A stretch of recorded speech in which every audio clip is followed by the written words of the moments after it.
40-yard line, and the Roughriders heading into a stiff breeze at Taylor Field today.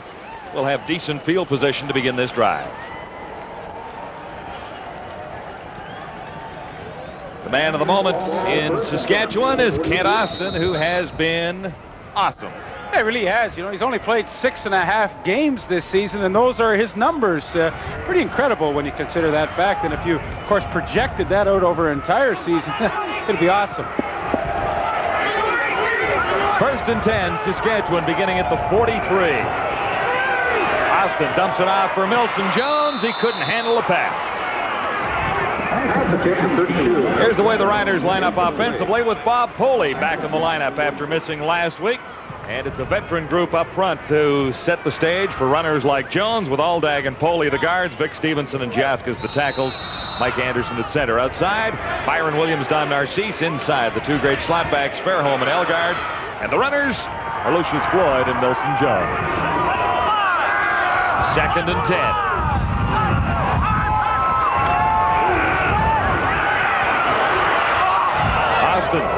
And no one to throw to. No one came open, so the Riders will get set to kick it away. Great coverage downfield, and I think already Calgary has made a subtle change in their secondary. Daryl Hall, who usually plays the right halfback spot, has moved over to the left half spot, and he is going to it looks as though he's going to play against Ray Elgard, who's a little bit bigger than Jeff Fairholm, and Daryl Hall, he's a good size himself. So a change on the opening series, and looks like Wally Buono's trying to match up physically a little better. Mike Glazecki set to kick into a wind that is gusting to 40 kilometers per hour.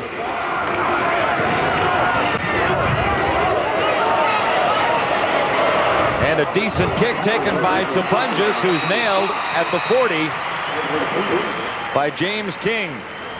No return, a 27-yard kick into the breeze. Here comes Gilbert Renfro now in his 2nd start for the Stampeders, his 3rd appearance of the season. And those are his numbers. He played the first half last week in his first start, threw 30 passes in that first half before he was knocked out. He did come back in to finish the game, but no secret what Gilbert Renfro likes to do. He loves to put it up. Stampeders begin at the Calgary 40. 6 receivers in. And Renfro finds his #1 man, Alan Pitts. Pitts couldn't make the catch. Stampeders are the way they have been up front all season long. Moore, Henry, Davies, Blanchard, and Fairbanks. The outside receivers, Carl Bland and Pee Wee Smith inside. Alan Pitts and Sean Beals, and the runners, Andy McVeigh and Kevan Jenkins. For Gilbert Renfro, it'll be 2nd and 10, Calgary.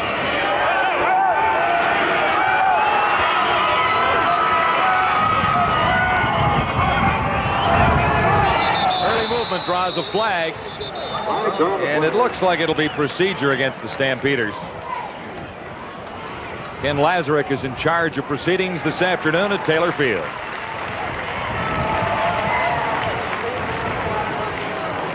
Second down repeated. Legal procedure, Calgary number 63, still 2nd down. It's Bill Henry, who is a former Saskatchewan Roughrider. So is Ken Moore, who plays left tackle beside Bill Henry. 2nd and 15, Renfro far side, and Sean Beals, who is short of a first down. Kim McLeod, number 29, covering on Sean Beals.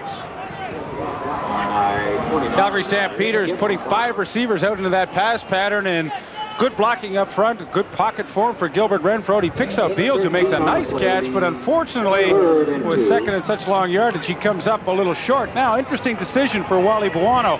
3rd and about 1. He has the wind at his back here in the first quarter and would obviously love to take advantage of that, and I think they're going to try and gamble here and pick it up. Let's get it. 3rd and 1.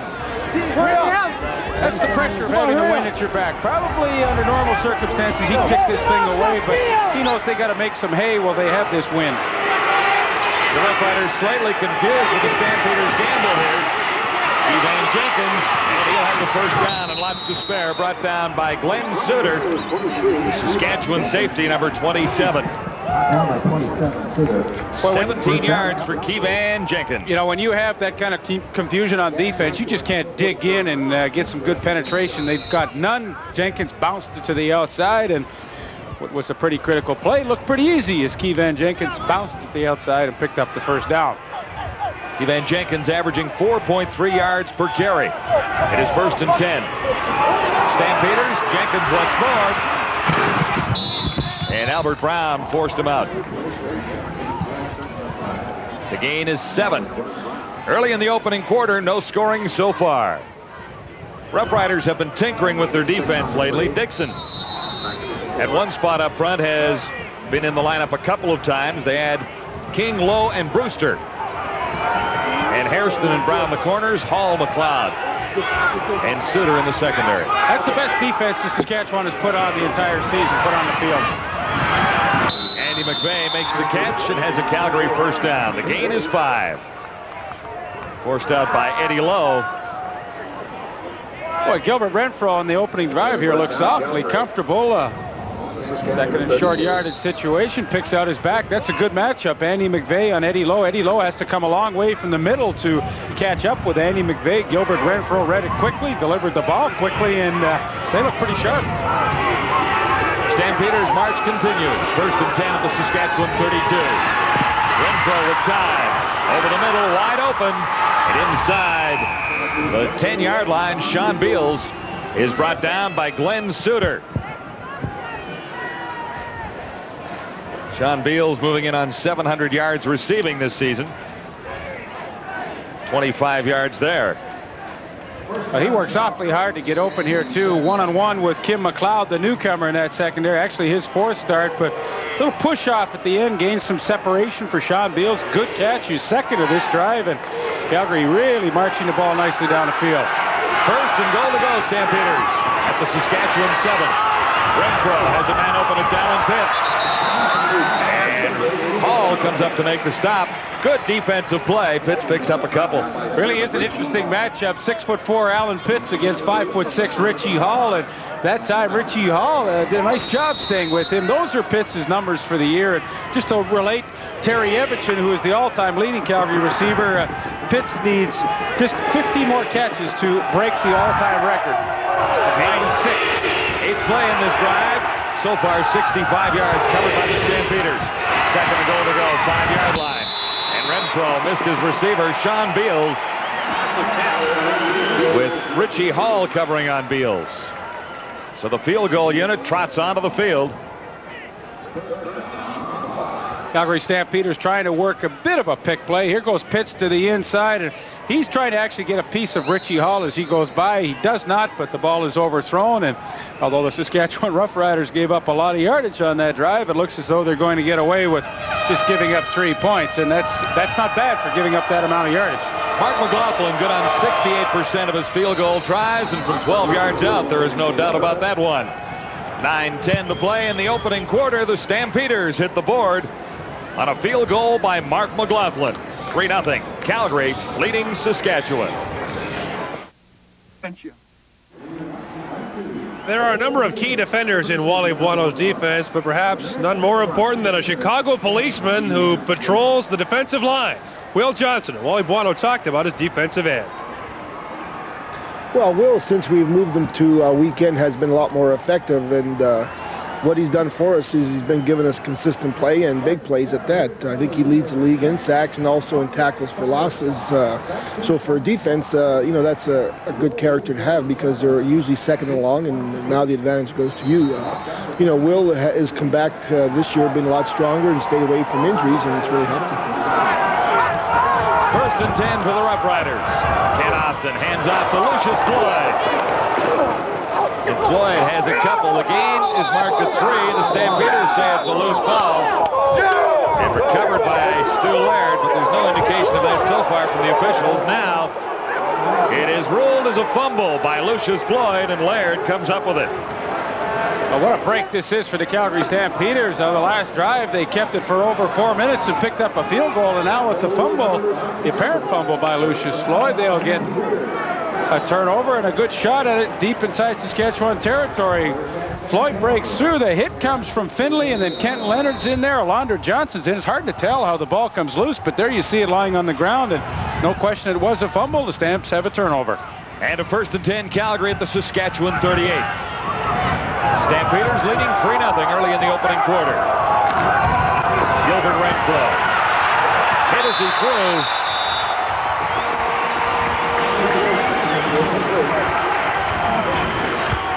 Wayne Dixon threw on Renfro that time.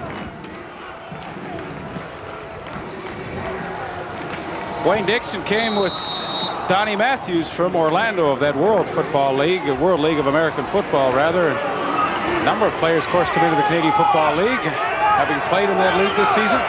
4th start of the season for Wayne Dixon. It is 2nd and 10 Stampeders at the Saskatchewan 38. Renfro has time and has his man Carl Bland, who'll score as Bland beat all the coverage and walked in untouched for a 38-yard Calgary touchdown. 2nd of the season for Carl Bland. You know, he's been a nice addition to this club. They've really struggled finding another wide receiver since Derek Crawford went down, and Carl Bland has really fit the bill, works into the open zone coverage and makes a nice fingertip catch and then turns on some speed to get into the end zone. And so far in this first quarter, the Calgary Stampeders are making it look awfully easy. A turnover sets up the touchdown by Carl Bland. McLaughlin is out to add to the Calgary lead. It's now 10-0. The Stampeders leading the Saskatchewan Roughriders at Taylor Field. Stampeders scored quickly after the turnover and impressively on a 65-yard march earlier. Let's go back and find out how Carl Bland was so open. He's the wide receiver at the bottom of your screen. Now, Stacey Harrison goes back here. Richie Hall is right here. The middle is wide open. Now we're going to let it run, and Carl Bland will come down the field. Let's just stop it right there. Here's Carl Bland in here now. Pitts is going to be taken by Harrison. He comes on the in pattern. Nice catch up for the touchdown. No help in the middle, and when you don't get any help in the middle, it makes it awfully difficult for your defensive backs. Let it run. There it is. Nice open area. Carl Bland finds it. Another nice hole to get into the end zone, and the Stamps have made it look very easy so far in this game. Turnover sets up the touchdown, and here's the kickoff after that. Willis Jaycox on the return, and he slips near the 30. A 21-yard return for Willis Jaycox as Carl Anthony led the Stampeder tacklers that time. 7:58 to go in the opening quarter with Calgary in front 10-0. Let's see what Kent Austin can do this time.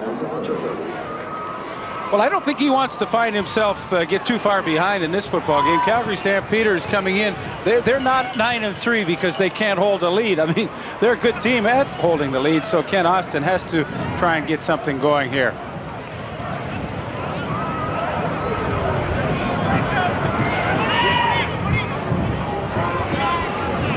Here's the way the Stampeders line up defensively against the Saskatchewan Roughriders today. Ballard Warnock, Zizakovic, and Will Johnson are up front. Good speed in the linebacking area with Curtis Johnson, Alondra Johnson, and Matt Finley. How did Finley get in there? Anyway, he's not a Johnson. Anthony and Thurman on the corners, and the rest of the Stampeders secondary. Facing Saskatchewan, 1st and 10 for Kent Austin, who looks for Don Narcisse down the sidelines. Narcisse has it. Flag goes down as Narcisse tries to find the end zone. He comes up a little short as Craig Peterson played it well to hold Narcisse out of the end zone, but a great catch. And the play covers 59 yards. Forward pass interference. Calgary number 2, decline. 1st down, Saskatchewan. So they declined the penalty, and Don Narcisse with a spectacular catch, and they run a little stop and go. Look at the pump by Kent Austin right there. That freezes Junior Thurman. Don Narcisse is able to get in behind him and come up with a spectacular catch, and of course that was the kind of big play that Saskatchewan needs to get back in this one. They trail by 10. A 59-yard gain sets the Riders up 1st and 10. Here's a reverse to Fairholm, and he stumbled in front of Junior Thurman. But the gain is close to 5. Make it a 4-yard gain. Gordon? Well, Greg Peterson told us before the game that Kent Austin is the best reading quarterback in the CFL. And that 59-yard gain, he saw 6 defensive backs in for Calgary, and he saw single coverage on the outside and made them pay.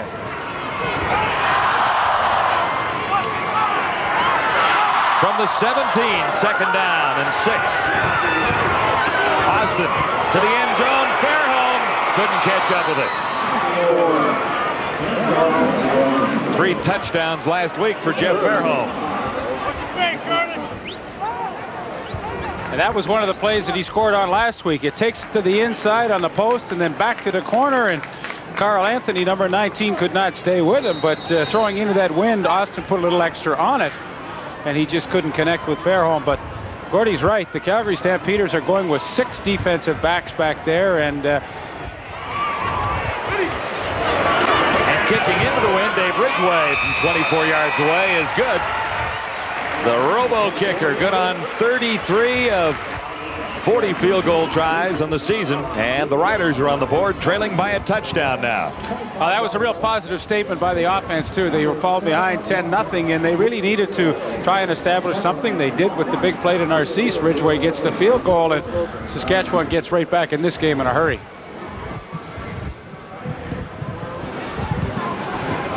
Dave Ridgway, a slight advantage on his counterpart Mark McLaughlin this afternoon. Ridgway connecting on 82.1% of his field goal tries this season. Mark McLaughlin not quite as effective. He had a slow period in a couple of weeks against the Blue Bombers where he had some difficulties, but he's bounced back now.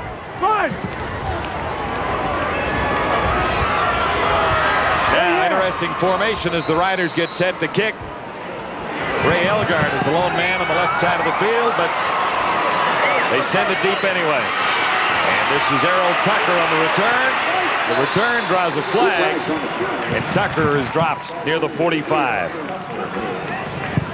16-yard return. Penalty is against the Stampeders, as is the indication from Ken Lazarick. Holding, Calgary number 34, first down. It's Andy McVeigh being spotted there.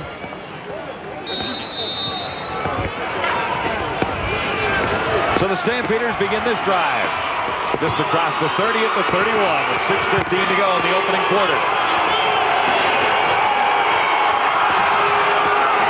Renfro lost the ball, picks it up, and scrambles for a couple of yards. He was pinned by Brewster.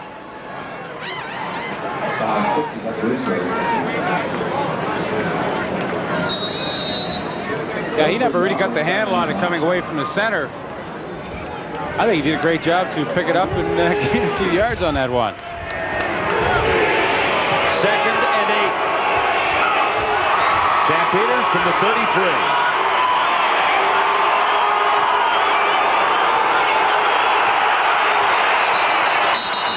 And it took Renfro a little too long to get the play underway. Well, he changed the play at the line of scrimmage. He saw Glenn Suter, number 27, the middle safety, right up in the thick of things, and he changed it, I'm sure, to try and get a post pattern in behind Suter, but it just took a little too long. Still second down. Saskatchewan's going to gamble on defense a lot more today. That is Don Matthews' characteristics, and he's tried to instill that in his defensive coaches. I mean, he wants to be a little more reckless back there and blitz and do all kinds of things. Another fumble, and this time Bobby Jurison comes up with it for Saskatchewan. So that's a fumble each way. The Stampeders scored on their turnover. We'll see if the Roughriders can even things up. With 5:24 to go in the opening quarter, it's 10-3 Calgary. Well, that's the kind of play that can get a team back into a game in a hurry, and this is nobody's fault but the quarterback, Gil Renfro. I mean, your first responsibility is to take that snap from center, and that's the second time on this particular drive that he hasn't handled it properly, and that's the quarterback's fault, not the center's. So the Roughriders have a first down at the 24. And this is Lucius Floyd breaking through. He is inside the 15. Stopped by Greg Peterson, number 24. And number 96, Zreko Zizakovic. No, Saskatchewan Roughriders really aren't known as a rushing football club. Lucius Floyd averages almost 6 yards a carry, but the reason why they're not a rushing club is because they simply choose not to do it. Fewest attempts rushing this year. I mean, no secret, they like to throw it, but they are a good running club when they choose to try. 10 yards for Lucius Floyd. This is 2nd and 1, and easily converted by the Roughriders.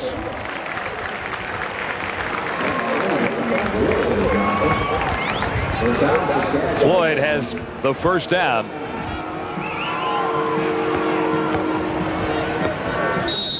Gentlemen, if you look at the hands of Jeff Fairholm and Ray Elgard, they have those brown colored gloves on. They're glass cutters gloves. They have a very pebbly type covering that makes it easy to pick up glass, and Fairholm says it makes it very easy to catch the football, especially on a day like today. 1st and 10. Lucius Floyd was the intended receiver. He didn't seem to reach out for the ball. I don't know how far off target Kent Austin was that time. Well, the wind blowing right in Austin's face, and when you throw it to the sidelines, it just keeps pushing the ball farther and farther away from the receiver. He had the absolute perfect matchup that he wanted. He had Lucius Floyd on number 37. Matt Finley, the outside linebacker, was a good call, except he just couldn't get the pass in there. Lucius Floyd is the #1 receiver amongst running backs in the Canadian Football League. Done it 65 times this year. Last year he had 73. He's a pretty consistent receiver coming out of the backfield. Last week, 12 catches, 102 yards against the BC Lions.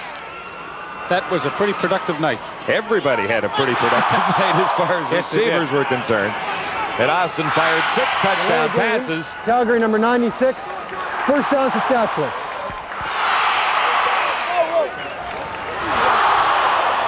They got their big people in, right? Wally Buono is trying to figure out what went wrong in the call against Srekos Izakovic to give the Riders a 1st and goal to go from the Calgary 5.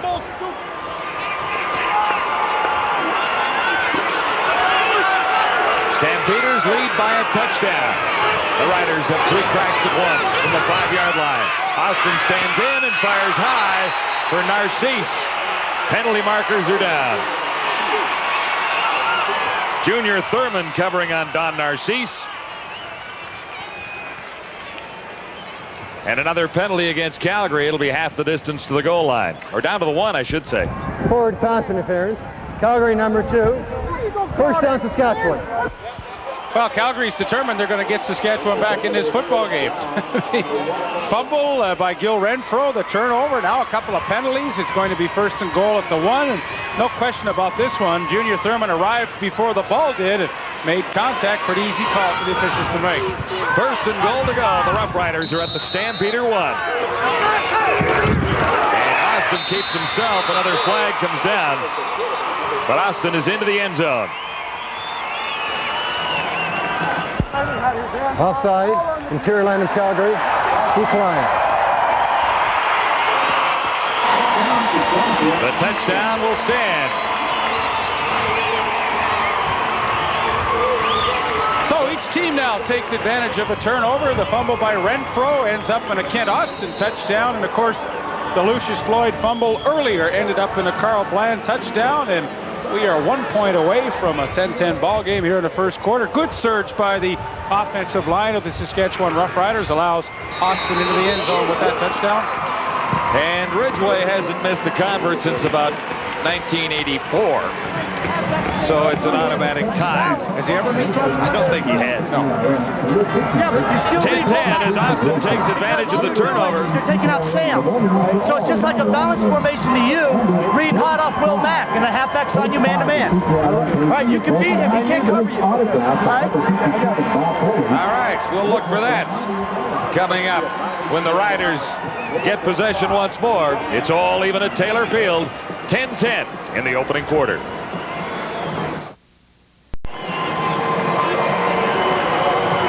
The fumble by Gil Renfro sets up a 5-play, 24-yard touchdown drive, and Saskatchewan scored on the ground? Is that a typo? Well, there haven't been many Saskatchewan rushing touchdowns this season. Let's see, Lucius Floyd has 2. Milson Jones has 1. Kent Austin has 1 here today. That might be it for the whole season. but lots of touchdowns through the air as the Roughriders lead the league in receiving touchdowns. Kent Austin himself is tossed for 24, and he's only played 6.5 games.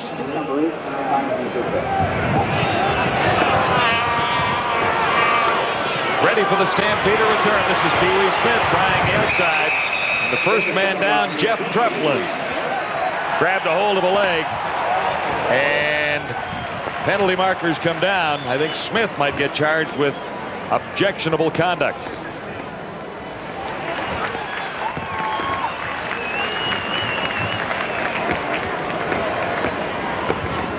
A 15-yard return will be wiped out.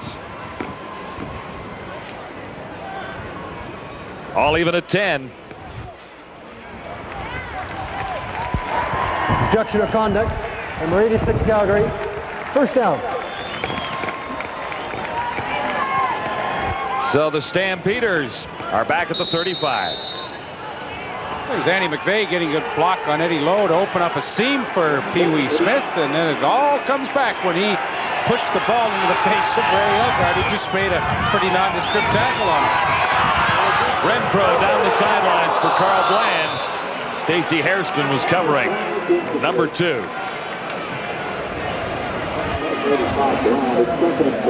Bland has the touchdown for the Stampeders.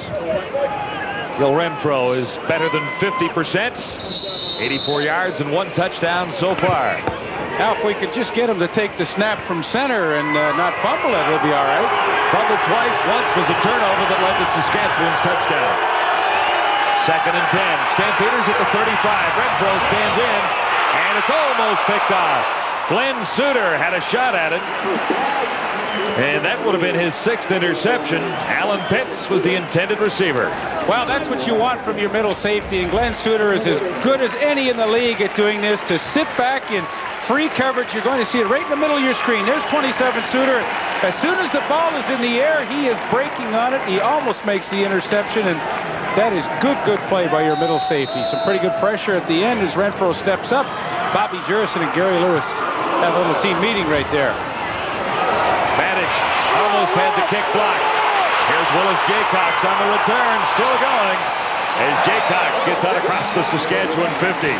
A 23-yard return, and Doug Davies led the Stampeder tacklers.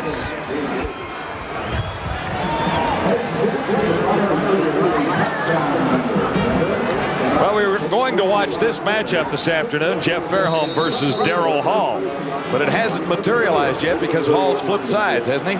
He has flipped sides, and for a lot of the time, the Calgary Stampeders are going with 6 defensive backs, and it's kind of throwing a little monkey wrench into our plans for that matchup.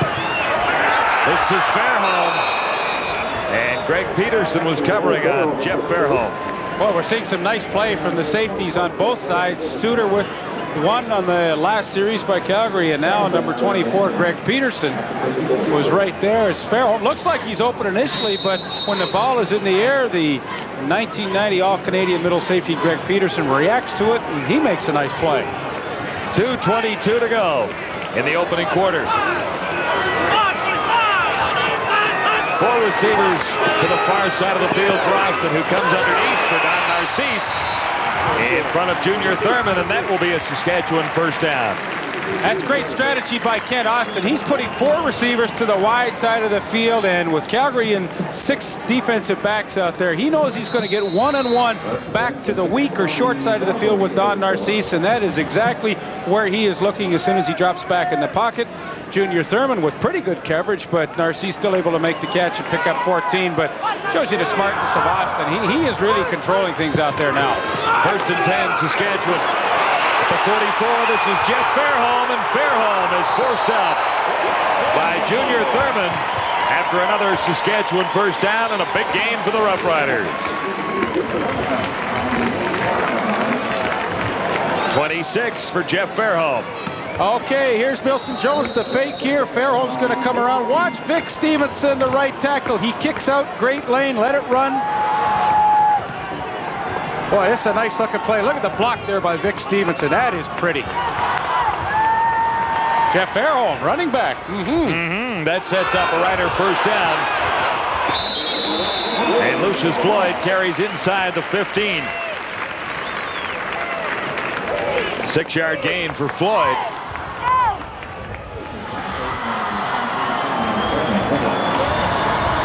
Well, that's the sneaky thing about the Roughriders. You know, you think of them as strictly a passing team, and for the most part they are, but they really can run the ball effectively, and they use it to keep a defense off balance. And so far here in the first quarter, I think they've done that effectively against Calgary. Make that a 7-yard gain, setting up 2nd and 3. Austin is intercepted. Curtis Johnson jumped high to pick off that pass.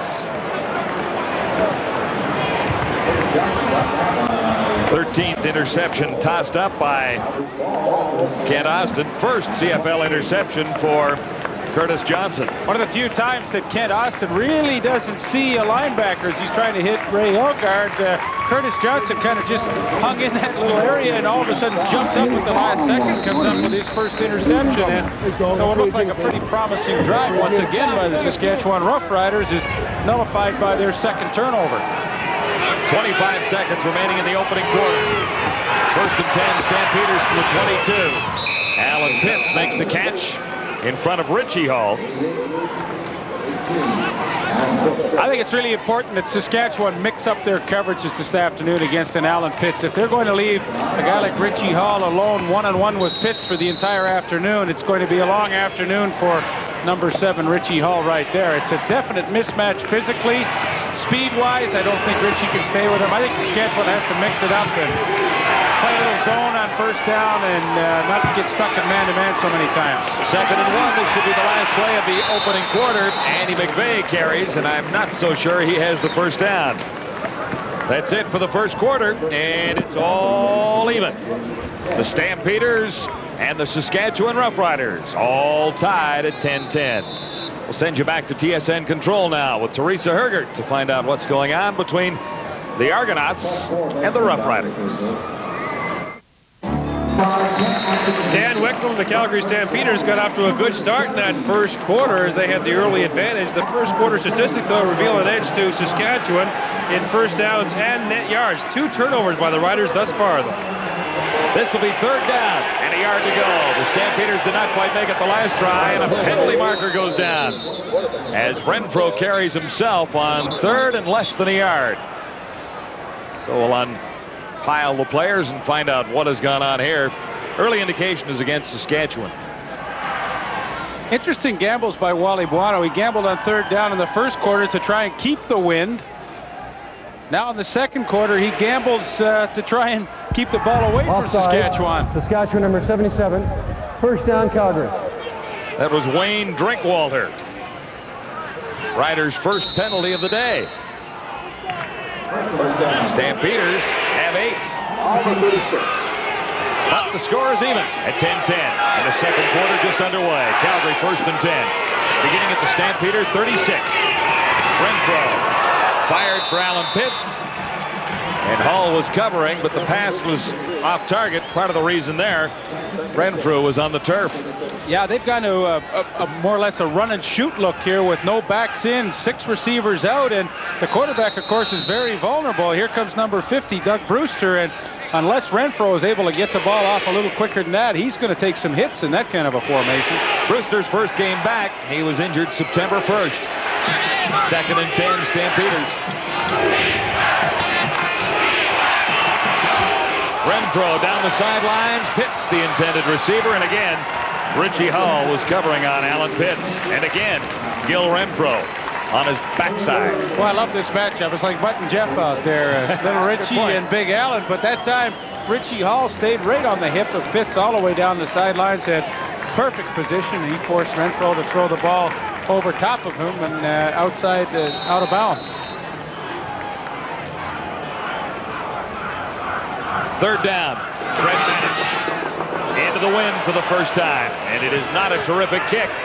Taken by Jaycox in the first bounce. He draws a flag. Kenton Leonard was too close to Jaycox as he picked up the football.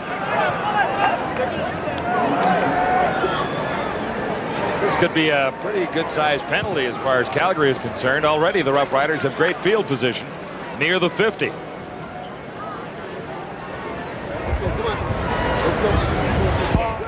No yards.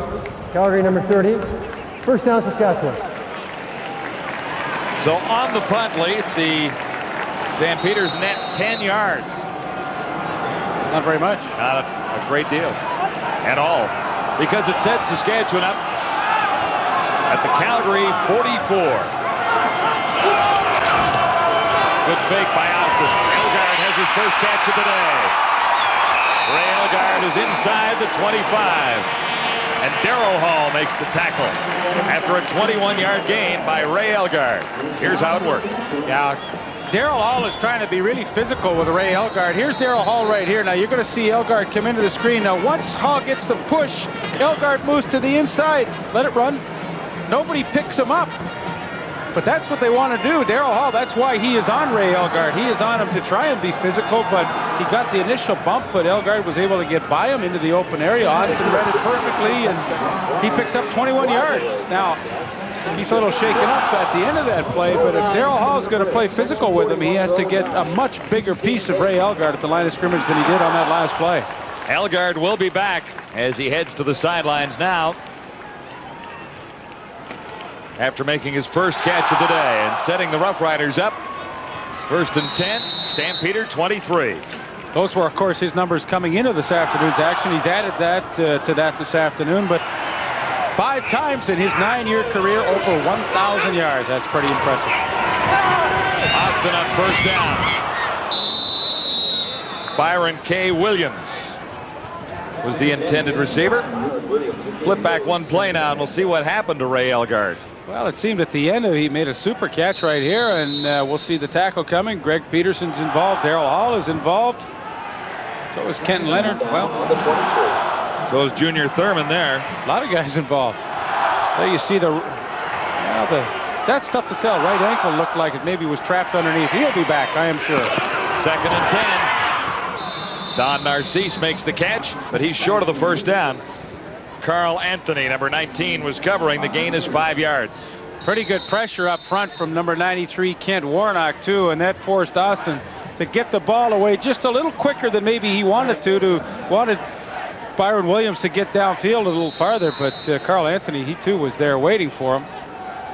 Kent Warnock had a lot of injury problems this year. In fact, this is only the 10th game that he has played in. He only has 1 sack. He had 16 last year, but make no mistake, this is an excellent front four Stampeders have. Dave Ridgway, a 26-yard field goal is good. And for the first time this afternoon, the Saskatchewan Roughriders have the lead. The hometown Riders leading the visiting Calgary Stampeders 13-10 early in the second quarter.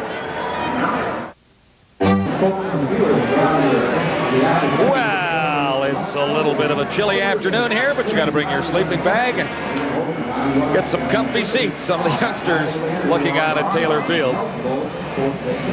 Ray Elgard shaken up, and the injury is apparently a sprained toe. Somehow I don't think that'll keep him out too long, although it is a painful injury.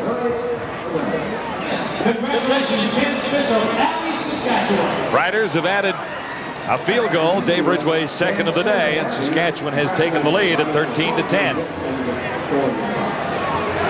And the other game this afternoon, the Argos come back for a narrow win over the Roughriders in Ottawa, the final 25-24. So that moves the Argos to 9-4, a 4-point lead on the Winnipeg Blue Bombers for top spot in the Eastern Division.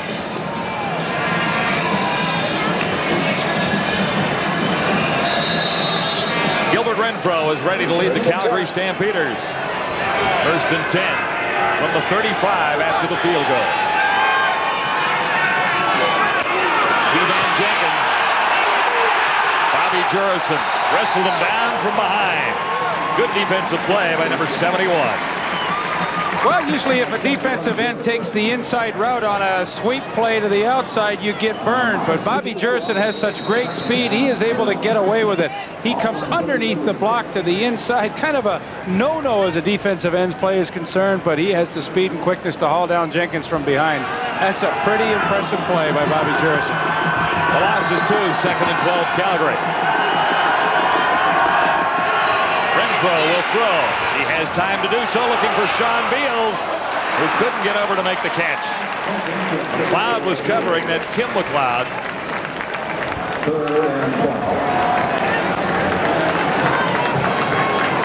And Renfro got decked once more. Yeah, really the wind factor on that play. He just could not throw it far enough into that strong breeze to connect with Sean Beals. Harold Tucker is the injured Stampeder on the sidelines. He is out for the afternoon with a sprained ankle.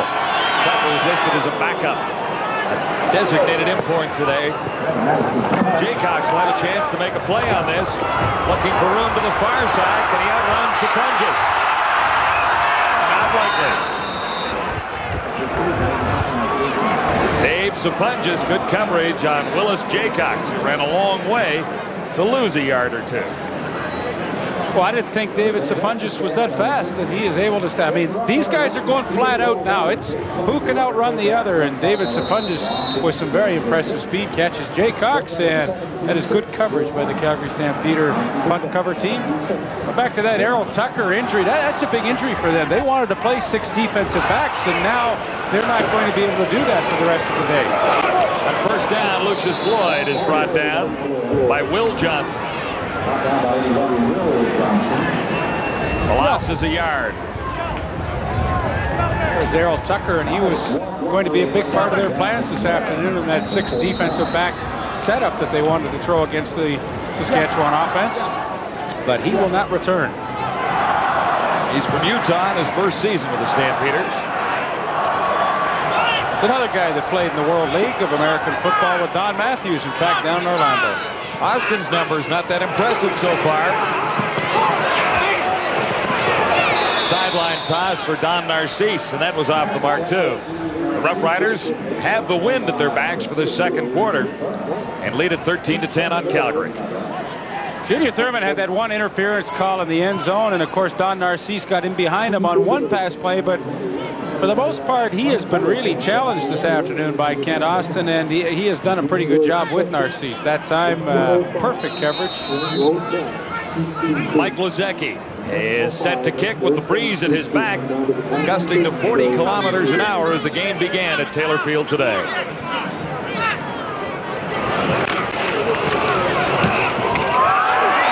And he sails this one.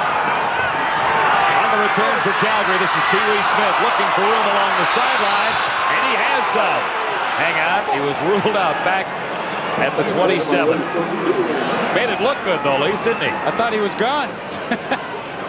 They'll call it a 20-yard return after a 54-yard boomer by Mike Lozecki with the win. It is a breezy afternoon at Taylor Field, but what else is new? The Roughriders lead at 13-10. The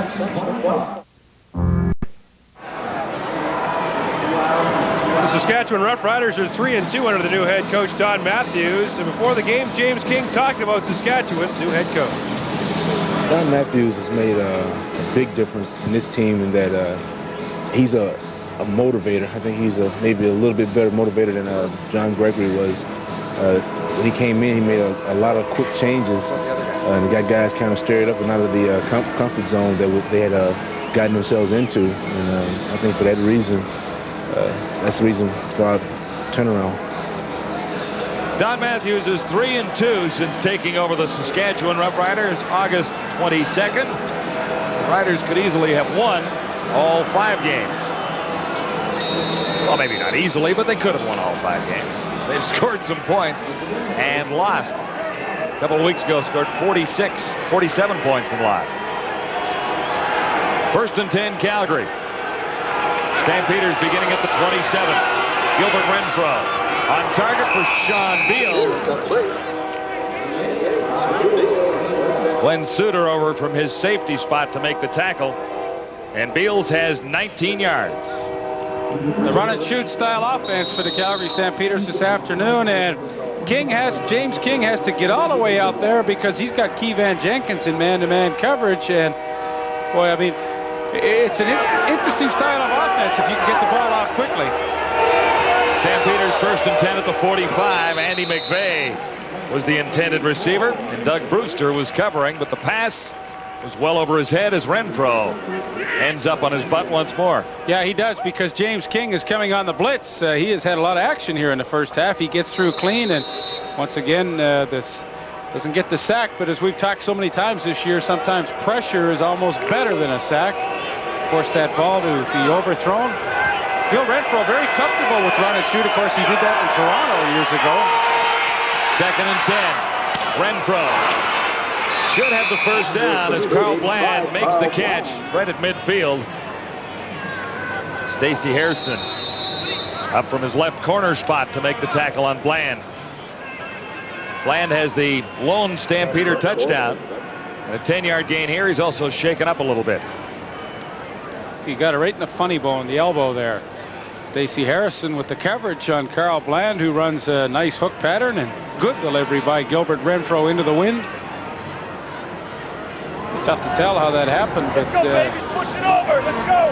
he's in quite a bit of pain right there. Let's go, baby. It's just a sting.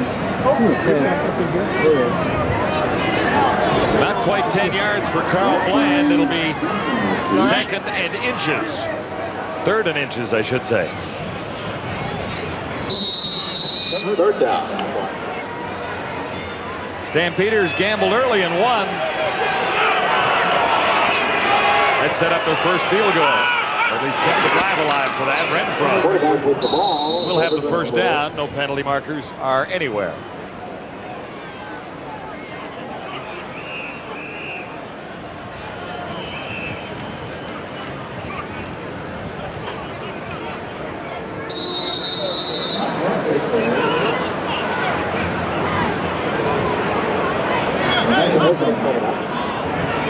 Gilbert Renfro had a pretty good start here this afternoon, but he has fallen off a little bit. Completing only 4 of his last 13 attempts.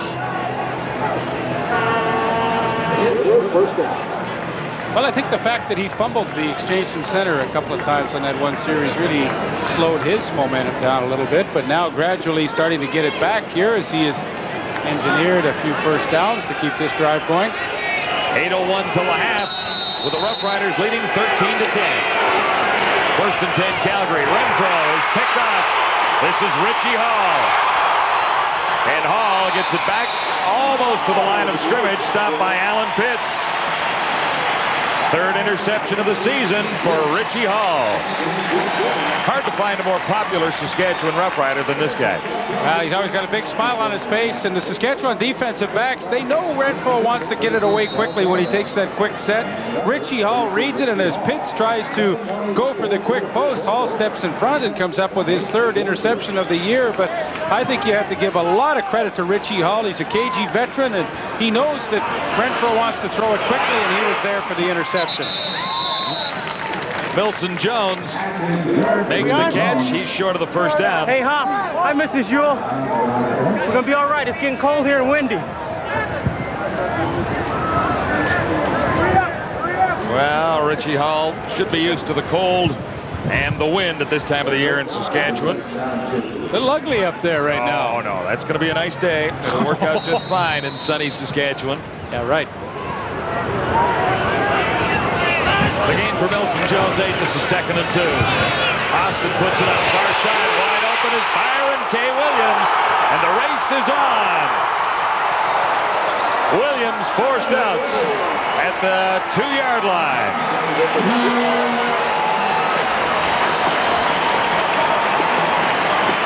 He was wide open. I would have made that catch out there. It's a formation that the Calgary Stampeders have not seen before. And on a 2nd and short yardage situation, they have the receivers in the backfield. And here all of a sudden, Byron K. Williams and Jeff Farrell come out of the backfield. Austin with all kinds of time to pick out the open man, who was Williams, and then he is off and running. And they completely fooled the Calgary defense on that one.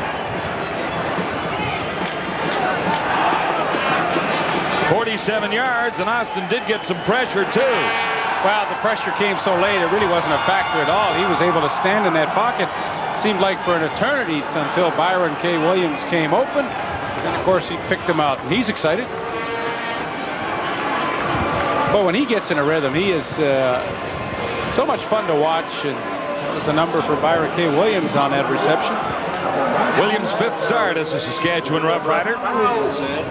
He arrived in town just about the same time as Don Matthews. In fact, maybe 2 flights behind. What do you think? I would say awfully close behind. Don Matthews had him in Orlando when he was coaching this past season. Man over me. So the Roughriders are set up at the 3-yard line. It'll be 1st and goal to go from there. Matt Finley shaken up on that previous play, trying to bring down Byron K. Williams. So the Stampeders have suffered a couple of key injuries already with 7:12 to go till halftime. It's really at about the 2.5. 3 cracks for the Roughriders from there. Kent Austin keeps himself, and he has the touchdown. That's the 2nd rushing touchdown of the afternoon for Kent Austin. Well, they're able to pin Will Johnson down to the inside with some good blocking. 58 Chris Gioscas. He is paving the way for Kent Austin to get into the end zone. And really, they spread the formation out, and everybody thinking pass, and Austin crosses them up with the run. And he really truly has kept the Calgary defense off balance here in the first half. And Dave Ridgway adds to the Roughrider total as Saskatchewan continues to lead the way. Austin finishes off the drive with his 2nd rushing touchdown of the afternoon. Saskatchewan by 10. 20 unanswered points by the Roughriders as Saskatchewan leads 20-10 here in the 2nd quarter. Coming up at halftime and about 7 minutes of game time, we'll have a TSN Sports update from our Sports Control Center. Between the Lines takes a look at special teams, a key part of any CFL game, and John and Leaf will stop by for a look at the first half highlights. Now Matt Finley heads to the Stampeder dressing room. He'll join Errol Tucker. And Matt Finley, with a sprained knee, likely will not return this afternoon. The Rider kickoff. The return by Keevan Jenkins. Treflin, good tackle. He's been pretty good on special teams this afternoon. That's 2 big tackles and a 20-yard return after a 65-yard kick. Well, he made a tremendous play to get around the block of Andy McVeigh, and that's a nice tackle. Another turnover sets up a Saskatchewan touchdown. The drive covers 56 yards in 3 plays, and Kent Austin's done it again. This guy's a ground machine. Well, that's 6 rushing touchdowns for Kent Austin this season, and only 13 for the Roughriders on the ground. 1st and 10 for Renfro and the Stampeders in tight coverage. Alan Pitts makes a nice catch. Suter makes the tackle. Stampeders will have a 1st down. Well, that was vintage Alan Pitts right there. He just simply outfought Richie Hall for the football, but the Saskatchewan defensive backs are really actually playing this quite well. The run and shoot style. I mean, they know in run and shoot, you've got to get the ball away quickly, and that doesn't mean a lot of long passes, so they're playing pretty tight. This is a long pass, and Renfro is on target for Carl Bland. Hairston forced him out with help from Suter. Bland was shaken up earlier, picks up 34 yards on that reception. Well, one way you can go deep with the run and shoot is if you get bump and run coverage on the outside. Stacey Hairston was up tight on Carl Bland, and although it's just a quick set again for Gilbert Renfro, he is able to throw it up and over the top, and Carl Bland with the nice catch. And what a good pass, throwing it to the outside where Hairston couldn't get a hand on it. Bland flanked to the top of your screen on 1st and 10 Calgary. Pitts got one hand on it. Richie Hull was covering him. So it'll be 2nd and 10 Stampeders at the Saskatchewan 36.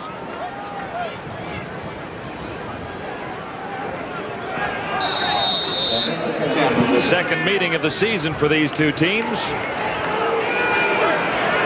And Calgary won the previous encounter, including 4 in a row over the Saskatchewan Roughriders going back to last year. Renfro, too far. Bland, the intended receiver. So it'll be 3rd and 10, and I'm not sure if they're in field goal range into the Windley. I don't think so. Absolutely not from this range. But good pressure. Renfro wants to throw back across the field, and Pressure comes late from Bobby Jurison, gives him a little love tap there, but in this stiff wind, and there you have an indication just how hard it is blowing. There's no way that Mark McLaughlin can hit a field goal from what would be about 45 yards. The line of scrimmage is the 36. So Brent Matic is in, stepping across the 50 to left foot this one. And it'll go into the end zone. Willis Jaycox will give up the single points. 5:18 to go till halftime. And that's a 36-yard single, a 40-yard single. Make it 20-11. Could be an important point as the ball game wears on with a 9-point spread right now.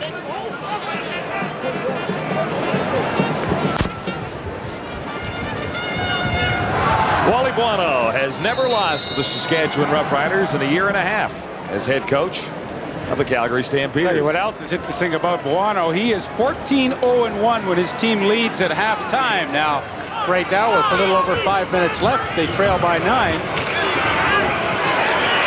Don Narcisse, the intended receiver, on 1st and 10, and Austin was off the mark. Carl Anthony was covering on Narcisse, who had one spectacular catch in the opening quarter. Ken Austin, 5 times out of the 6.5 games he has played, has thrown for over 400 yards, and that is truly an amazing statistic. 5 400-yard games already. 153 yards so far this afternoon for Ken Austin. And Milson Jones can't bring down a high toss from Ken Austin, who's been good on only 6 of 15 passes so far. So he's a little below his normal average and percentage. It'll be 3rd down. No, Chris Giaskis is a young offensive tackle who's getting his first year a chance to start with the Riders, and he's up against an unbelievable pass rusher, Will Johnson. Boy, what a nice job he did right there. Good inside position on Will Johnson, good hand strength, and it's a pretty nice play. That's why Ken Austin has had so much time to throw the football this afternoon. Mike Lozecki booms another one. His last traveled 54 yards. Smith gets tangled up with Carl Bland, and the Roughriders coverage team does a pretty good job. A 65-yard punt, and the return limited to just 5 yards as Doug Brewster led the Saskatchewan tacklers.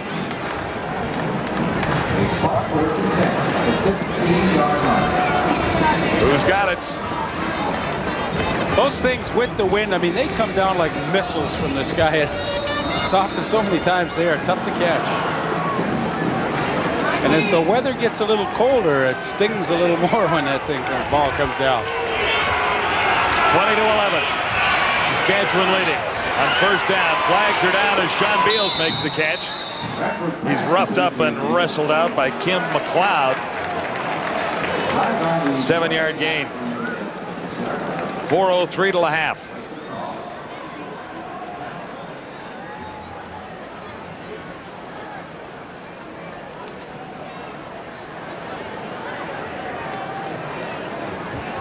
The infraction will go against the Calgary Stampeders. Holding, Calgary number 64. 1st down repeated. Former Rough Rider Ken Moore.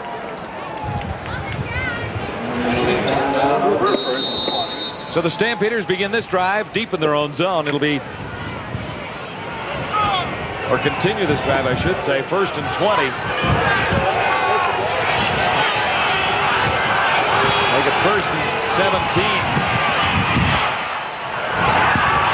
Pitts over the middle, and Eddie Lowe led the Rough Rider tacklers.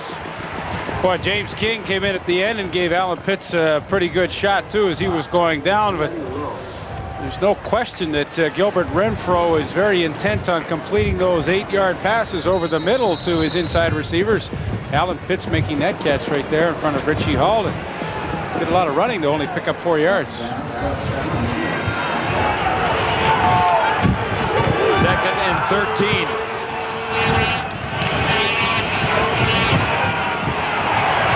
Renfro has time near side. Intended that for Pee Wee Smith. And he was well off the mark. I think Gilbert Renfro was being very smart there. He saw 2nd and 14 deep in his own territory, throwing into a tremendously strong wind. I think he's very happy just to get out of there without a turnover and hope that his punter Brent Matic can kick them out of trouble, which is going to be a tall order against this strong wind. It certainly is, because the wind is picking up here at Taylor Field, if you can believe it. Gusting now as the Stampeders get set to kick off with 3 minutes to the half. An ominous looking sky over Taylor Field as the winds pick up here quite substantially. And the Stampeders are faced with a bit of a dilemma now on 3rd and a bunch, with Matic kicking from his end zone. This punt is not going to go very far. 21.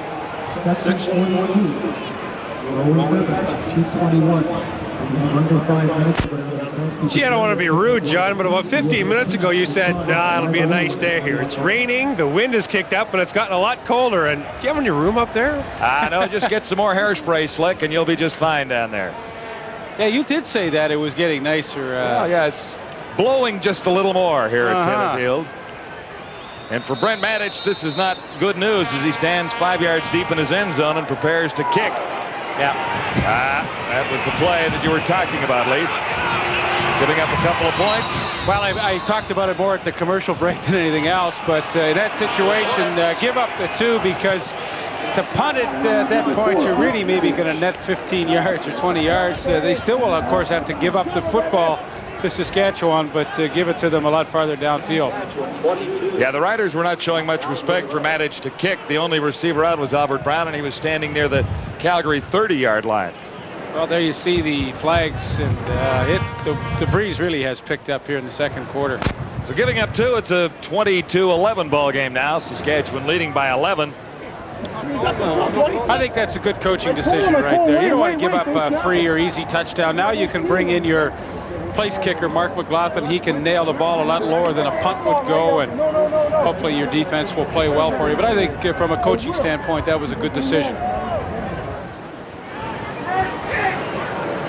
So McLaughlin is prepared to kick now with 2:54 to go in the opening half.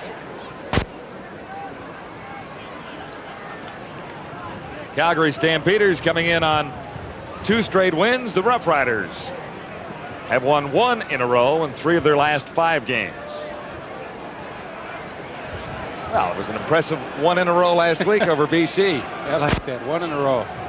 You know what was interesting about that game as we did it last week? Kent Austin threw 6 touchdown passes and did absolutely everything possible, and was about 30 seconds away from losing the ball game to Doug Flutie. That's the way their season's been. Here's Albert Brown on the return. Or Saskatchewan finds a little bit of a seam, and the Riders will get decent field position out across the 45 near the 47. Carl Anthony leading the tacklers and limiting the return to 16 yards.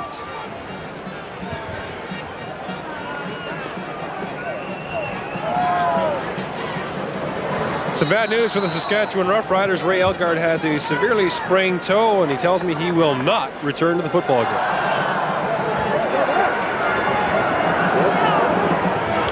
Well, that's tough news for the Rider offense. They'll have to make adjustments. This is Jeff Fairholm, the other slot back. And his gain is limited to about 3 yards.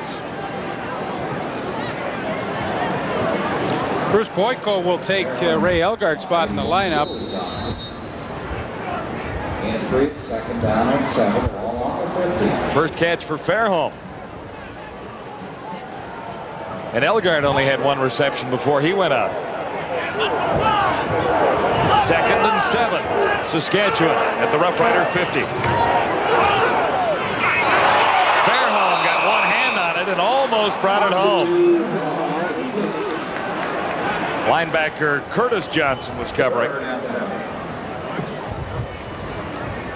Talked earlier about the Johnson boys in this Calgary Stampeder defense. There's Curtis Johnson, the left linebacker, Alondra Johnson, number 51, the middle linebacker, and Will Johnson, number 81, the right defensive end. And Curtis Johnson was trying to stay with Jeff Fairholm right there as he cut back across the field, and had that ball been on target, Jeff Fairholm had a lot of green astroturf in front of him. Mike Lozecki has boomed 2 punts with the wind, the last one over 60 yards. High. This one may be up for a while as it rolls into the end zone, and will go for a long single point.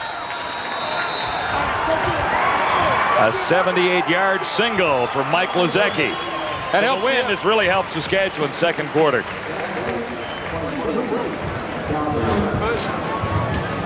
What a great average he's going to have. That really does help the average. But you know, he's going to have to kick into it in the third or fourth quarter here, so all things even up. I would think that Don Matthews would much rather have his offense out there playing ball control than having Mike Lozecki having a great day punting with the wind. 56-yard average so far for him in the first half. Stampeders with 2:08 to go till halftime. 1st and 10 at the Calgary 35. Calgary trailing 23-11. This is Andy McVeigh, and he'll have a first down.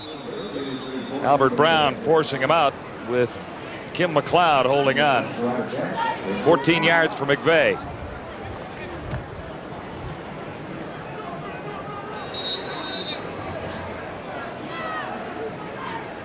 Stampeders, 1st and 10 at the 49. 2:01 till the half. Calgary trailing by 12. Renfro goes deep.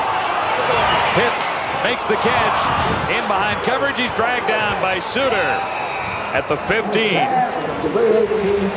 Renfro, underthrown just a little bit, was Pitts that time, but he came back to make the catch, or at least waited for it. Well, Alan Pitts, this is his year. I mean, everything that has been thrown to him seems like he's been able to come up with the catch, and there he outfights Richie Hall for the football. He's got a 47-yard pickup, and the Calgary Stampeders, who have really struggled since early in the first quarter, now desperately need something positive on offense to get them back in this game, and that play will go a long way to helping it. From the 15 then, Stampeders first down.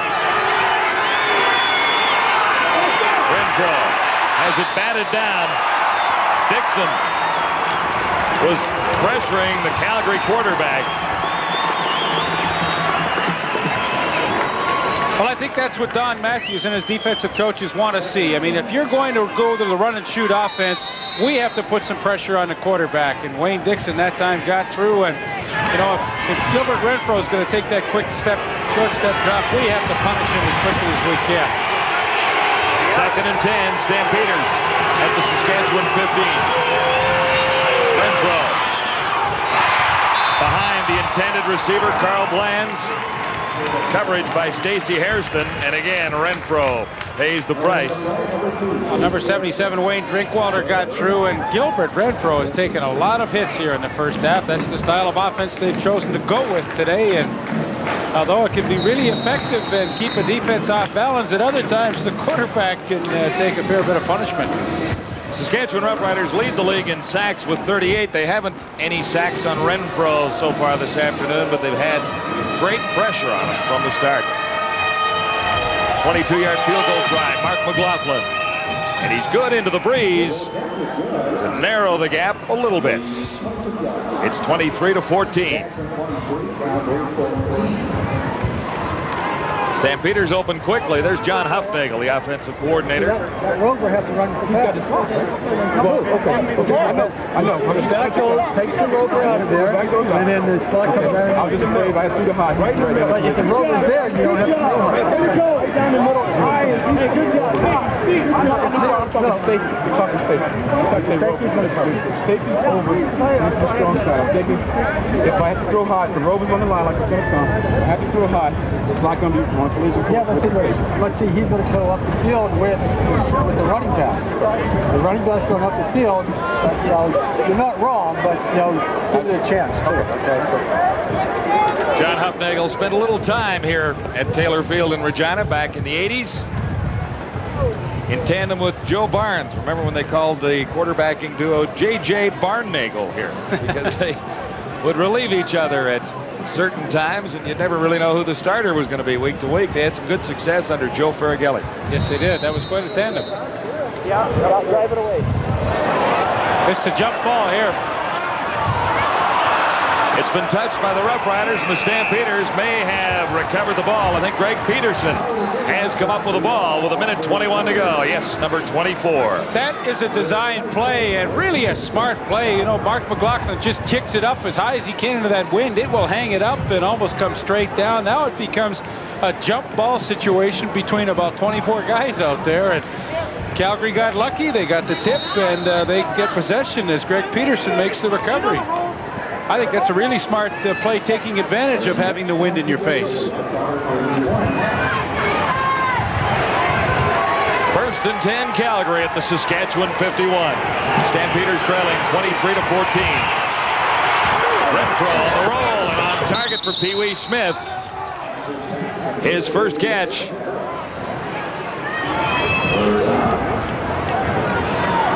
$11 yards the gain. One of the few times this afternoon that Gilbert Renfro has chosen to get outside of the pocket on the roll out to the weak side of the field, and a very difficult throw into the wind across his body, but he makes it look pretty easy as he hits Pee Wee Smith on the out. Wind is gusting to 40 kilometers per hour. First and 10, Calgary. Smith again, and another catch inside the 15. Albert Brown beaten twice in a row by Pee Wee Smith. The most difficult play for a corner to make is that one when he's in bump and run coverage. He knows the ball is in the air, but he just can't get turned around to locate it. The pressure was coming, but Gil Renfro still hung in through a strike to Pee Wee Smith. 25 yards. Now 1:09 to go till halftime. Stampeders in scoring range, definitely, with lots of time to hit the end zone. It's been a game of real surges. Initial surge by Calgary. Saskatchewan came back, took control. Now Calgary's working their way back into this game. Renfro has to get out of there. Gets a block on the run, and he threw it away. Alan Pitts was the closest Stampeder receiver, and Renfro hits some pretty good pressure.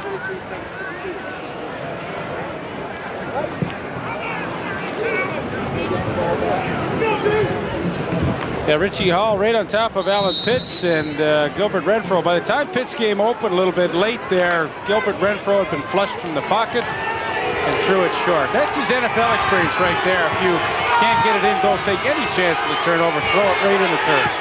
Stampeders 2nd and 10, Saskatchewan 14. Renfro stands in. Intended it for Pitts, but he threw it right at Richie Hall, who was so stunned he didn't make the catch. My hands have let me down again. Yeah, he could have had his second of the day. Pitts just seemed to stop running over the middle there. Don't be offside! What that signal means is if the field goal is missed, he wants the kick returner Willis Jaycox to run around in the end zone and take some time off the clock. 59 seconds till the half. Mark McLaughlin. Perfect on the afternoon, and this from 22 yards away. He was responsible for the last Calgary scoring points. And McLaughlin, well, he shanked it, Leaf. I'll tell you, if the center had ever stood up straight after he snapped it, he'd have been knocked out. It wasn't high, was it? Oh. Watch this one. I mean, it's kind of like a whiff here. Lifted his head, didn't follow through. That's it. Left arm wasn't straight. He almost broke the goalpost. Good hold. He just kind of didn't follow through or anything. He was trying to punch it, into the wind. He can't believe it. How could I do that?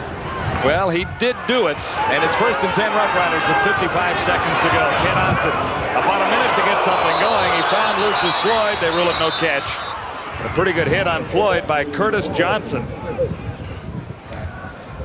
The Calgary Stampeder defense does this as well as any defense in the league, and that is to play zone coverage and then read the patterns underneath you and come up and make the hit. Curtis Johnson that time saw Lucius Floyd sneaking out of the backfield, and he was ready to make the hit.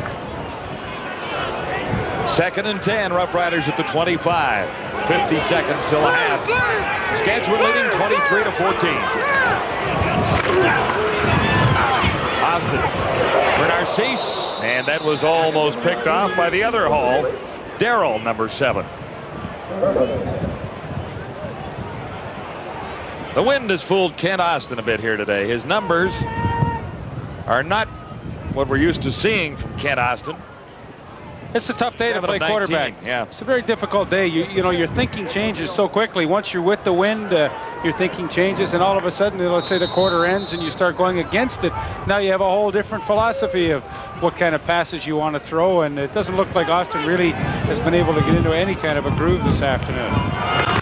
But he does have the lead. Lozecki throwing on the option to Treflin. Jeff Treflin down the sidelines. And he got so excited he slipped and tripped at the 50-yard line. Mike Lozecki, a perfect pass. Jeff Treflin makes the catch, and 37 seconds remain. The Riders about a first down away from Ridgeway range after picking up 36. What a gutsy call by Don Matthews to allow his punter to throw a pass from so deep in his own territory, and the intent was there right from the beginning. Mike Lozecki throws a strike to Treflin.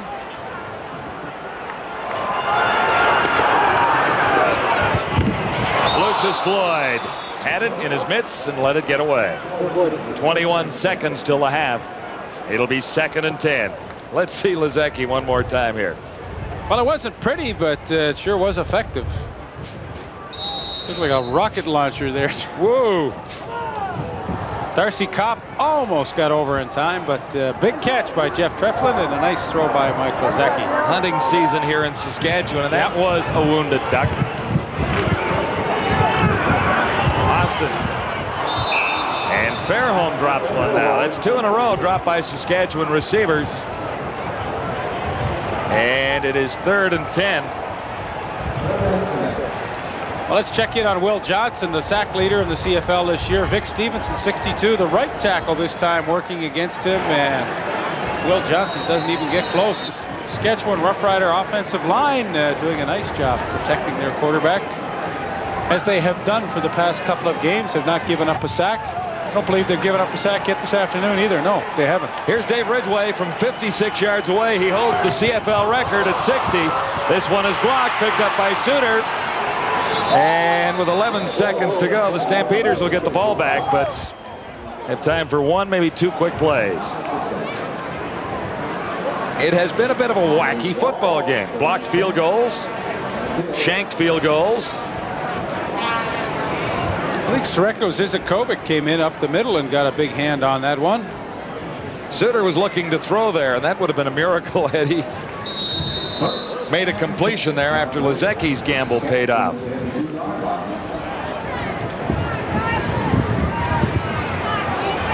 Nine-point ball game.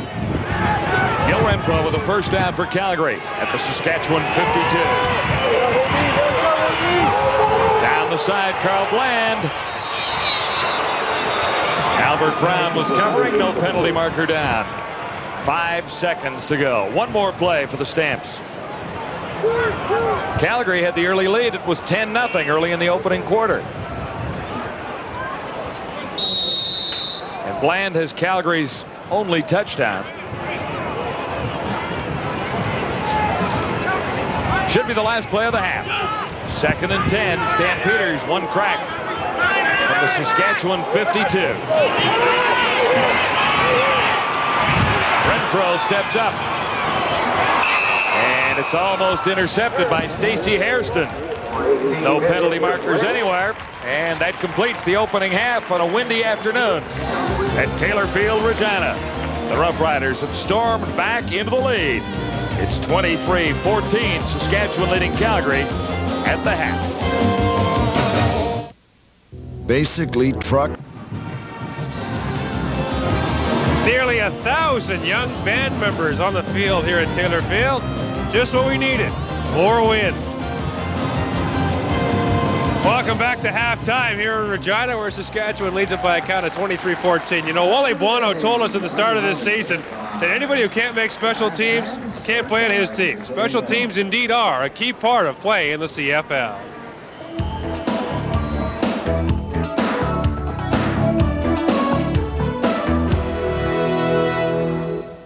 BC's Mike Marasco, number 33, and Saskatchewan's number 15, Bruce Boyko, are two of the CFL's better special teams players.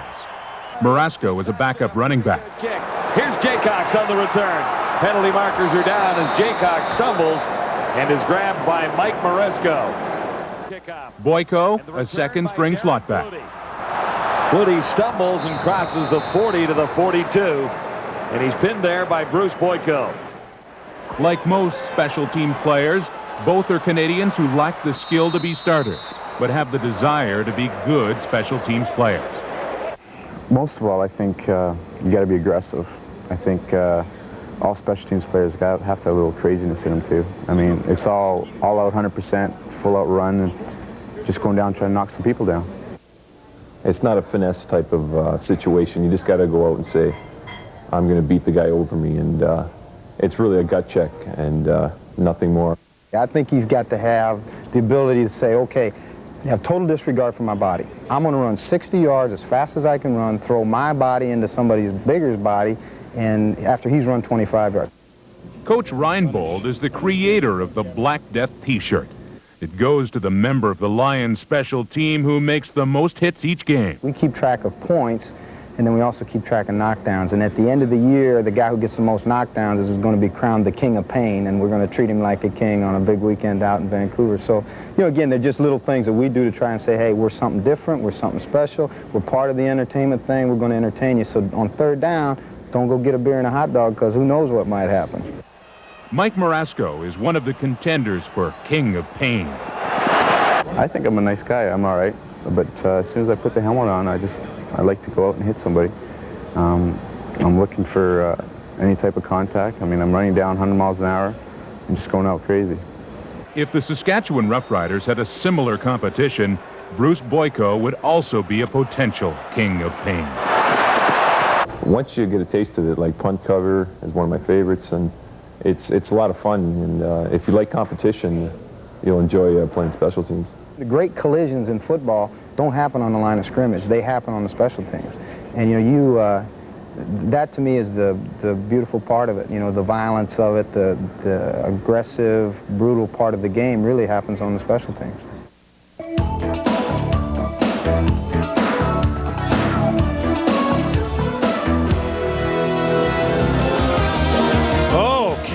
Is it windy here? Saskatchewan leads Calgary 23-14. We'll be back with more on the Game of the Week here on TSN.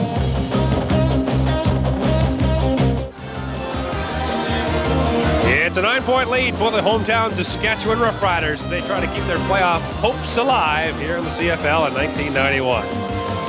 Well, if you've ever been to Saskatchewan, you know that the wind can be a fact of life, and it was indeed in the first half of play. A pretty interesting one, shall say the least. For more, here are John and Lee. And with the win, Gord, the Calgary Stampeders built up a 10-0 lead. The Stampeders looked good, but then the Roughriders came back and got even. It's funny, almost like two different halves in that first half. The Calgary Stampeders getting off quickly, and both teams took advantage of turnovers. Calgary got the first opportunity after a Lucius Floyd fumble. Gilbert Renfro drops back with all kinds of time to pick out Carl Bland down the middle. Carl Bland will turn this short pass pattern into a 38-yard touchdown run as he takes it into the end zone. Calgary ahead 10-zip early.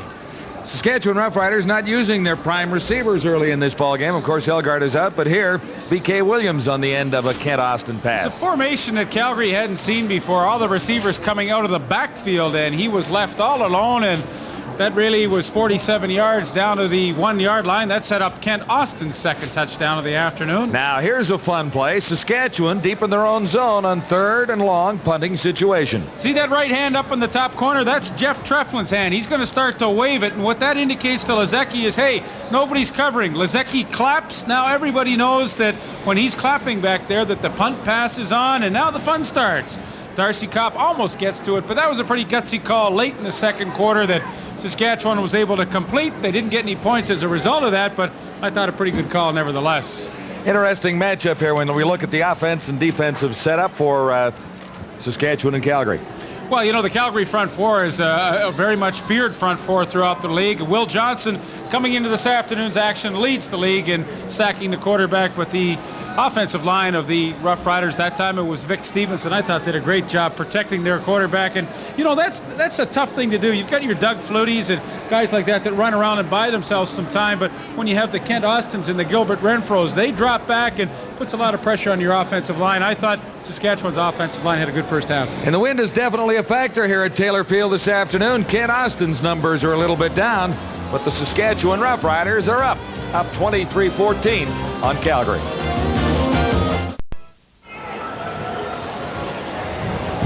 The Saskatchewan Roughriders will go into the wind in the third quarter here as we get set for Dave Ridgway's kickoff. Stampeders will try and get some points in the third quarter to get back. And even in this football game, Ridgway's kickoff comes back and rolls out of bounds. And it's out at the 51-yard line, giving Calgary great field position there, but they may choose to have it kicked over again. 24-yard kick for Ridgway into a very, very stiff breeze. Legal procedure in the kickoff. Number 36, decline. First down, Calgary. Stampeders will take the field position.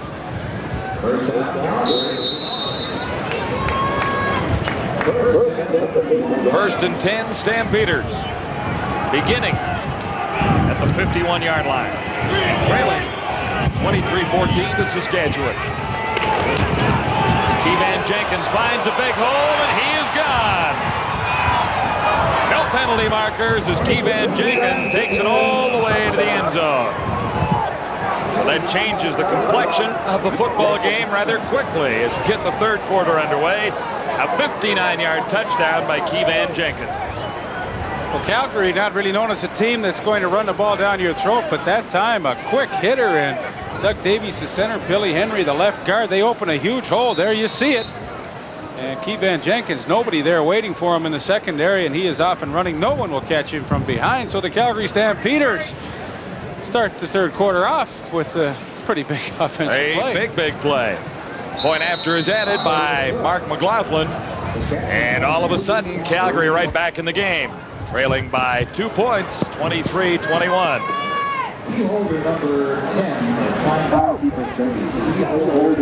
Well, nice job up front by the Calgary offensive line. They took care of all the blocking quickly. Quick hitting play. Keevan Jenkins with good acceleration through that open hole. And then Glenn Suter, really the only one that had a legitimate chance to catch him from behind. He wasn't going to do so.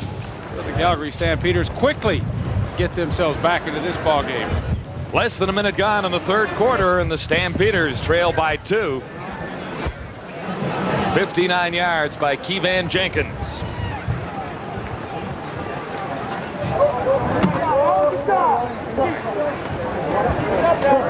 Ready for the Calgary kickoff. The wind has picked up substantially here now. 60 kilometers per hour, gusting to 75.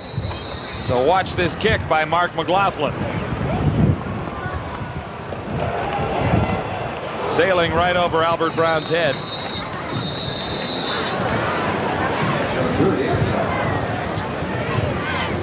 First half statistics are brought to you by General Motors. As Calgary retakes the advantage in net yards and including passing yards, turnovers, Saskatchewan has given up the ball 4 times. But the number that matters most right now, it would seem, is the one that John just mentioned, 60 to 65 kilometers an hour. And that propelled that kickoff 95 yards, Gord. No single point, of course. It'll be a first down for the Roughriders, beginning at the 25. 23-21, Saskatchewan leading. Penalty marker down, as Austin intended that for Milson Jones. Saskatchewan quarterback having a little difficulty trying to figure out the wind here this afternoon.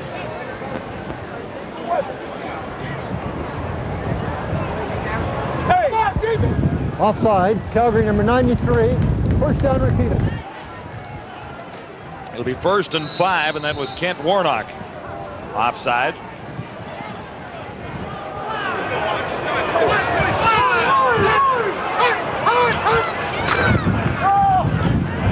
Lucius Floyd caught from behind by Zizakovic and Will Johnson. Srecko's been pretty quiet this afternoon. First time we've really mentioned his name. He got the block on the one field goal, but for the most part, the front four of the Calgary Stampeders has been really neutralized by the offensive line of Saskatchewan, although it really hasn't paid dividends for Regina. They're not having a great passing afternoon. Kent Austin has not been sacked. The second man through it is Jeff Fairholm. And Fairholm has a first down. He's out across the 55. Junior Thurman forcing him out with Greg Peterson. So the Riders answer with a big running play of their own. 24 yards for Jeff Fairholm. Pretty good blocking up front. Watch Giaskis right here. Kicks Johnson to the outside. Vic Stevenson, the right tackle, comes all the way across up through the hole, and that allows Jeff Fairholm plenty of running room to get upfield. And really, that has been the most effective running play they've had all afternoon. The one they had earlier in the game with Fairholm, and now his second one for 24 yards. From the 54, first down Saskatchewan. Fairholm couldn't hang on to a hard pass from Kent Austin. Kenton Leonard was covering.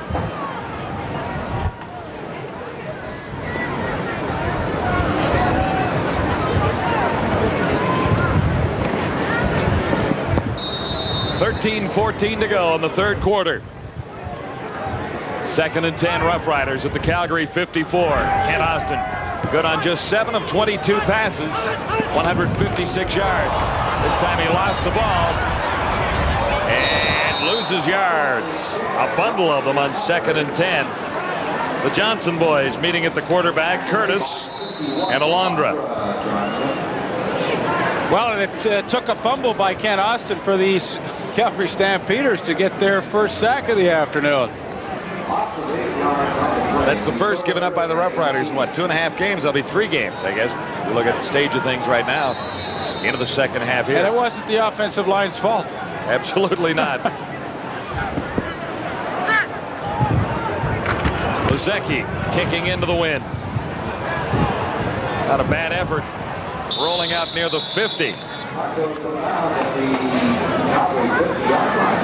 12-yard punt. Now 12:34 to go, third quarter in a 2-point ball game.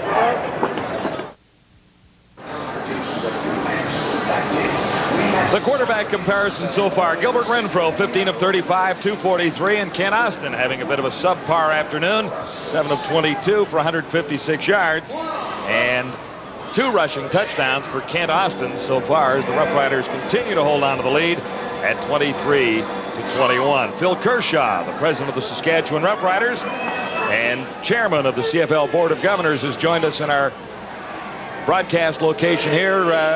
What about Kent Austin? Big contract. Well, he's a fantastic quarterback. Now, he's not having his career game here today, but there's a lot of time left on the clock, and watch him in the fourth quarter when that 60-mile-an-hour wind is at his back. But he's a key player. He's a marquee player in the CFL, and we got to keep these guys in the league, and he's certainly very key to us. Phil, you stick around with us. We got quite a few things we want to ask you for the next few minutes. Meantime, it's back to the live action. Gilbert Renfro on target for Carl Bland, and that'll be a Stampeder first down inside the 45 of Saskatchewan. Well, not only are you for Bland. Sorry, John. Not only are you president of the Saskatchewan Roughriders, but you are chairman of the League Board of Governors, and in that capacity, I know expansion is uppermost in your mind right now. We'll let the play go, and then I'd like to hear what the plans are. Renfro well off target. Carry on, Phil. What can we expect? I tell you what, if this wind keeps up, they may be blown all the way down to Portland to finish the rest of this game. But I think there's some exciting expansion plans. And I think there's some opportunities. Obviously, the United States teams are very interested in having a look at it, Portland and Detroit namely. And I think if the money's there and if the opportunity is there for expanded television revenue, and I think it could be something we should definitely look at. I don't think we can just jump into it, though. This will be second and 10. Stampeders at the Saskatchewan 47. Gil Renfro is hit. The ball is loose, and the Roughriders have recovered. A big hit as Glenn Scribner comes up with a loose ball, but Bobby Jurison comes up with a big hit on Gil Renfro.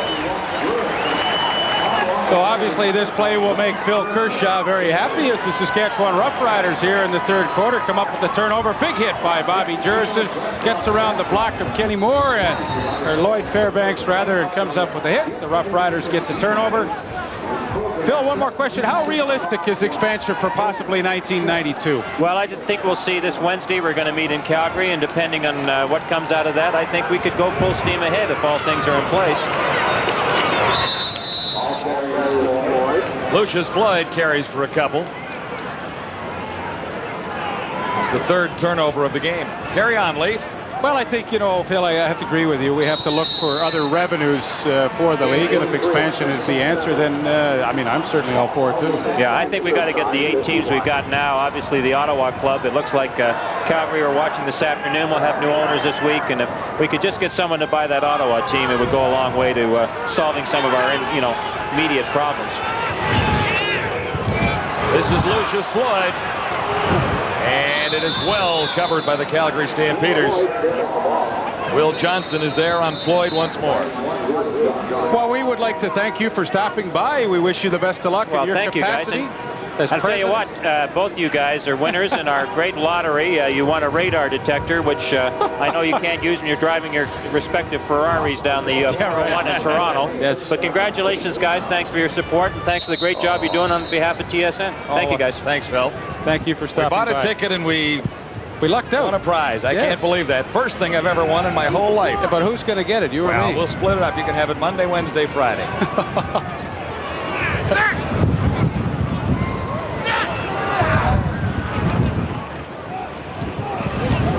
Here's Mike Lezecki's kick into the wind. It's coming right back toward Lezecki now. Sapunjas picks it up. And the net is not going to be exciting as far as the Saskatchewan Roughriders are concerned. Net 0. The breeze, folks, is blowing at 60 kilometers per hour and gusting to 75. It is a punter's nightmare.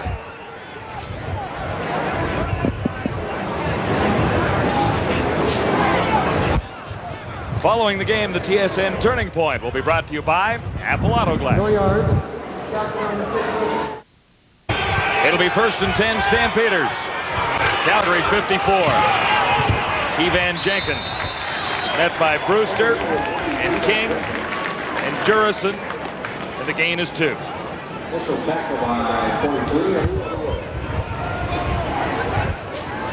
I think probably the smartest move Donnie Matthews made since he has taken over defensively now is to move Eddie Lowe into the middle linebacking spot. Much more speed in that area now for them. Gil Renfro with Carl Bland. And Bland is too well covered. Eddie Lowe is there helping out Stacey Hairston.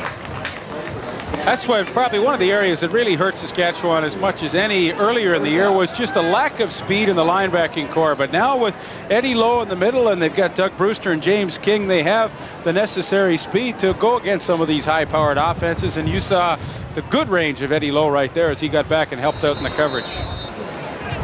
9:21 remaining in the third quarter. Stampeders have the win. And here's another kick. Booming down to the 5-yard line. No return possibility for Willis Jaycox. The Roughriders start deep in their zone after a 49-yard kick from Brent Maddich. I was just talking to Dave Ridgway on the Saskatchewan sideline. He said the wind conditions today are as bad as he's seen them in the last 10 years. He said the key to performing in a wind like this is just like golf. When you're into the wind, hit a low punch shot. If you hang it up, it'll blow backwards like Lezecki's punt just did. That makes sense to me. Sure does. I thought Brent Maddich had a great punt the last time. He wasn't worried about distance as much as getting it out of bounds and pinning Regina deep against this wind, and he did a super job. 23-21, Saskatchewan leading Calgary. 1st and 10 Roughriders. Near the 5, and this is Lucius Floyd. That's a big play for Saskatchewan. As Floyd gets near the first down, met by Alondra Johnson. We'll see where they spot the ball, but he's close to 10. Well, in an area where you would really like to be able to grind it out on the ground and pick up a couple of first downs to at least try and get yourself some breathing room. And Lucius Floyd with a very, very good cut back against the grain, and he picks up very, very close to that first down yardage. It will be 2nd and inches. And I think he should have the first down, although he was slowed down initially. Zizakovic is celebrating in there, and so is number 44, Mark Singer. Well, I've never liked the idea of 2nd and short and handing off so deep in the backfield, but that's what they elect to do, and that allowed Calgary to get some penetration. Soreko. Important spot of the ball here now, Leaf.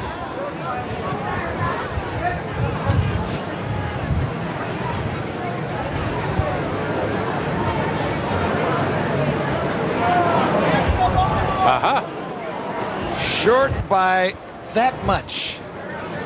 How much was that? Just that much. That much. So big gamble here. Kent Austin, remember, has fumbled a snap from center. So, I mean, all those factors come into play now. 3rd and inches. Saskatchewan going towards the 15. No penalty markers down, and Austin does have the first down. So that gamble pays off. Matthews is 2 for 2 in gambling here today. 3rd down. He asked Mike Lazecki to pass from punt formation and got a first down. Well, he is a reckless style of coach. He likes to gamble on defense, and he likes to gamble with his special teams. And no question, his teams do play with a tremendous amount of excitement attached to them. 7:39 to go, 3rd quarter. Roughriders into the wind. Kent Austin dumps it off. Wilson Jones. And Jones gets out near the 25. He's at about the 24. Darryl Hall made the stop. Number 7 for Calgary.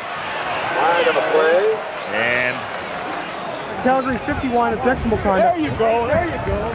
you can hear in the background one of the officials talking about Alondra Johnson, number 51. And that will be a costly penalty for the Stampeders.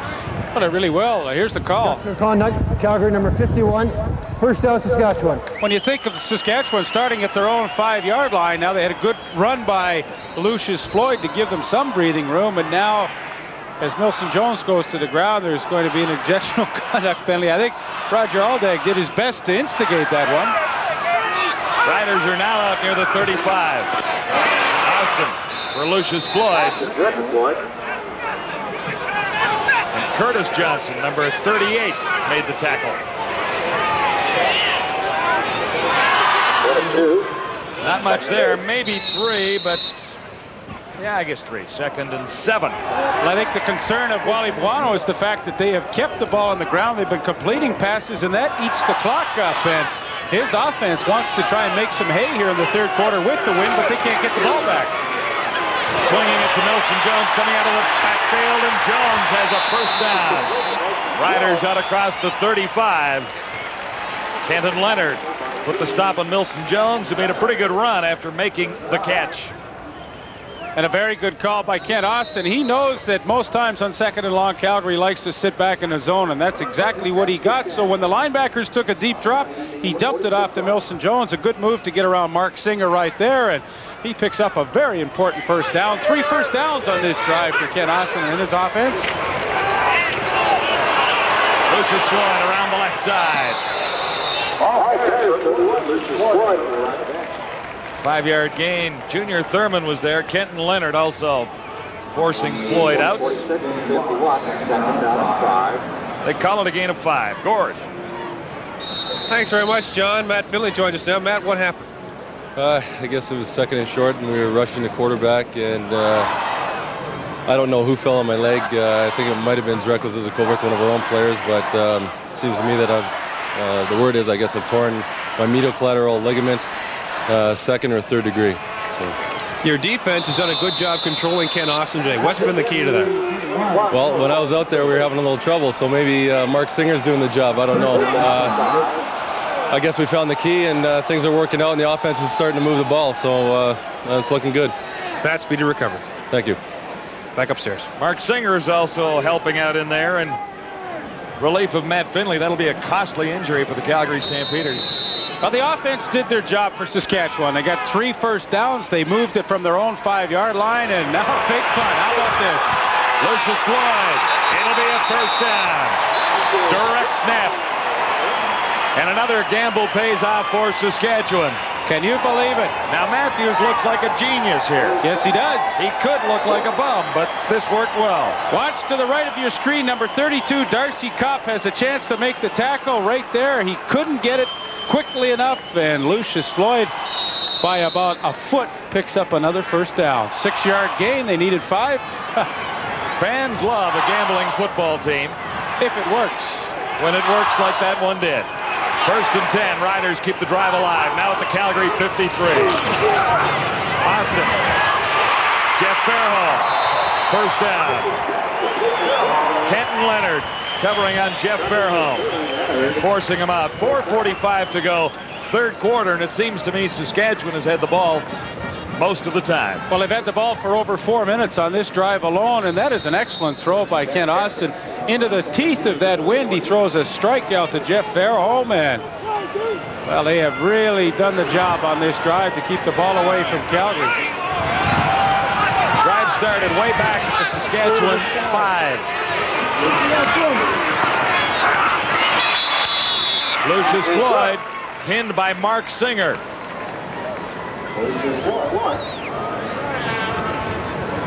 It'll be 4 yards. 2nd and 6. This is really a desirable matchup. There's Lucius Floyd coming out, and this is Mark Singer replacing Finley. Let it go. Now, it's only a 5-yard gain, but it's a good matchup for Saskatchewan, and one that I'm sure they're going to come back to. Austin on 2nd and 6. Lucius Floyd is open. First down. Floyd breaks a couple of tackles. He's to the 22. And Mark Singer finally makes the stop. 14 for Lucius Floyd. A gambling Don Matthews has Wally Buono worried now. Well, he does, because the defense is totally off balance here. Ken Austin just really carving them apart. This time to the other side, Lucius Floyd sneaks out of the backfield. And when you're driving into a wind and you have a back that has such good hands like a Lucius Floyd, what a tremendous advantage that is. 1st and 10. Calgary 21. 13th play of the Rough Rider drive. Austin to the end zone. Narcisse was the intended receiver. Anthony was covering, and Austin was just off the mark. Once again, a tremendous call by Austin. You know, they've worked the running game. They've thrown the short passes to Lucius Floyd and to Jeff Fairholm. So, yeah, you know what? It's time to go over the top. And he got the good bump and run coverage by Carl Anthony. That was a good choice. He didn't complete it, but it was a good choice.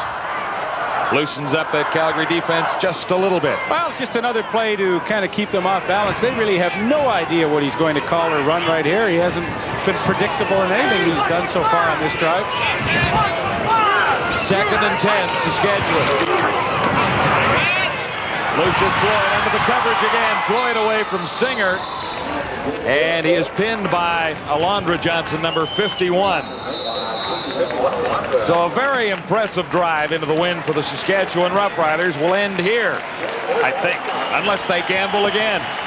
Well, it was a good choice. Zone defense, and they had to dump it off. But, boy, you hear the hand the fans are giving Ken Austin and his group as they come off the field. That was a most impressive drive. And, well, I think they kept the ball for pretty near 6 minutes on that drive. 15 plays. And this sets Ridgway up with a chance from the 23. Into the wind. Keep it low. Ridgway is wide. So it is now a 3-point ball game at 24-21. Ridgway has missed 2.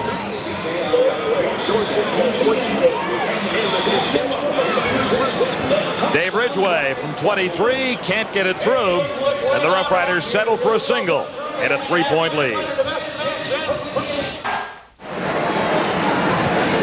Well, you know that Donnie Matthews has to be happy with the job that his offense did. Ken Austin, all he did was march his team from their own 5-yard line, 89 yards downfield. They used 15 plays to do it. They took 6 minutes and 50 seconds off the clock, and although they didn't connect on the field goal by Dave Ridgway, we certainly have to commend them for the job that they did keeping the ball away from the Calgary Stampeders. Ridgway was wide left. Now kicking into the wind from 23 yards out. He had plenty of distance, but the wind might have been a factor in forcing him to pull it a little wide. So it is a 3-point ball game. 1st and 10 Calgary. Renfro near side. Carl Bland couldn't bring it home on the sidelines. Hairston was covering. It'll be 2nd and 10 Stamps. The Calgary 35, 2:07 to go, third quarter. Well, you look at turning points in a game, and you mentioned it, 2:07 to go. I think this is a tremendously critical series for Calgary. They only have to win for a couple of more minutes, and they have to get the job done here in a hurry. Stampeders have the only touchdown of the third quarter. 59-yard run by Keevan Jenkins. Renfro. What are you looking at? Got big pressure that time. Scribner was there with Gary Lewis. And that forced Renfro to fire it into the turf. I think it was number 79, Gary Lewis. A good push up field, and that is not a good matchup for Andy McVeigh to have him. Couldn't get the number of the other Saskatchewan guy who was in there, but somebody Brewster really was there too. Was it Brewster? Boy, Scribner, Brewster. He gave Bill Renfro a pretty good hit. Managed with the win. Jaycox at his 15. And he ran right into Dan Wicklum out near the 25. 10 yards on the return, a 60-yard kick. And the Roughriders have the ball back with 1:38 to go in the third quarter. Saskatchewan leading by 3. It's 24-21. A windy afternoon at Taylor Field in Regina. And the Saskatchewan Roughriders in a slugfest with the Calgary Stampeders. 3-point ball game. Heading into the final minute and a half of the third quarter, Saskatchewan will have the win for the fourth. Kid Austin, an impressive drive the last time he had his hands on the football. The numbers getting a little bit better for Austin now. 14 of 31, 211 yards. He had some difficulty judging the wind in the first half. Well, certainly not a typical Ken Austin day so far this season, but a very difficult day for a quarterback to throw. I think Gil Renfro has also found that out, and that is the reason why. Not only a strong wind, but a very gusty wind, and sometimes you're just not sure how it's going to affect the football. Both quarterbacks trying to go to the short passing game, but I mean, you can only do that for so long before the defense comes up and plays it tight. But that last 15-play drive by Austin was spectacular. Mixed it up nicely, pass and run. And the Roughriders have the ball back again. Calgary unable to move it at all the last time Renfro had his hands on the ball. Riders begin in better field position this time from the 26. Austin will throw near side, Fairholm, and he fell making the catch and gained 6. Well, Ken Austin's using motion very effectively. That time he brought Fairholm all the way across the field. Kenton Leonard couldn't come across the field quickly enough to cover him, and although he fell down, I mean, it was still a 6+ gain on first down. Those are his numbers, not quite like last week, but he's had a couple of good rushes carrying the football from the slot back spot today. Last week, Fairholm 7 catches, 98 yards, 3 touchdowns. Now, do we have a little slippery situation down there?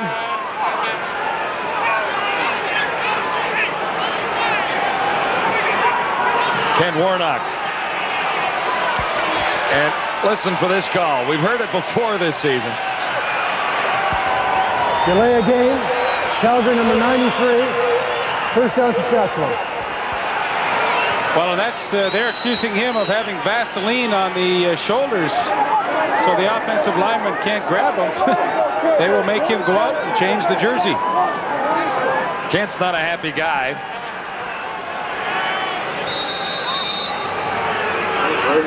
It's happened a couple of times this year. I think we saw Trevor Bowles up in Edmonton get thrown out for a few plays. 42 seconds remaining third quarter. 1st and 10 for the Roughriders. Jeff Fairholm carries. Alondra Johnson makes the stop. Fairholm has been a very effective runner for the Roughriders today from his slot back position. 4 carries, 57 yards. Chris Giaskis with a pretty good job on Will Johnson today, but the penetration pursuit from the inside from Alondra Johnson finally brought him down. But yes, Fairholm has been effective on the ground. Not quite as effective that time. 3 yards the gain, 2nd and 7. But this will be a first down. Bruce Boyko.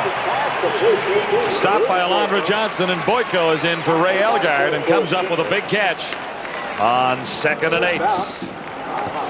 That's the third quarter. We'll send you back to Toronto for an update on the rest of what's happening in the world of sports. We'll return to Taylor Field in a moment.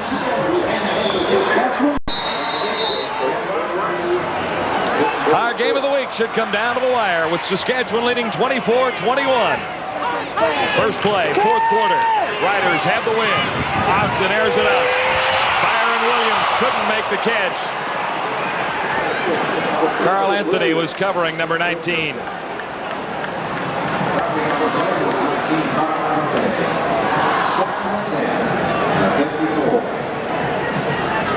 Third quarter statistics are brought to you by General Motors. Into the win. Saskatchewan did an impressive job in that quarter, retaking the lead in net yards and in passing yards. The key was to control the ball. They did that. Now they got the wind at their backs for the fourth quarter. Here's another key. Gilbert Renfro good on 1 of 6 for 14 yards in the third quarter. Stampeders had 1 touchdown, though, on a 59-yard run by Keevan Jenkins. That was the bright spot for Calgary.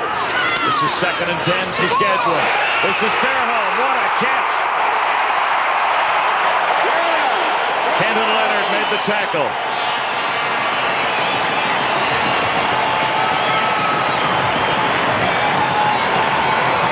What a tremendous catch by Jeff Fairholm. Kent Austin lays it out so nicely for him, allows him to use his speed and finally run under it. It's a one-handed grab, and I guess those glass cutting gloves really work because that ball just stuck in there so nicely. 38-yard gain, and that sets the Roughriders up with a 1st and 10 at the Calgary 19. Fairholm's numbers continue to improve. Miscommunication. Lucius Floyd was the intended receiver, and now the penalty marker comes down.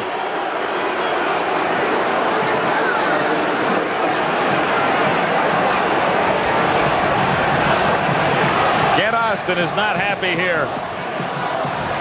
Well, Kent Warnock was in the thick of things. I mean, he's still peeved from the fact that he had to be sent out of the game and clean up his jersey or whatever he did with it.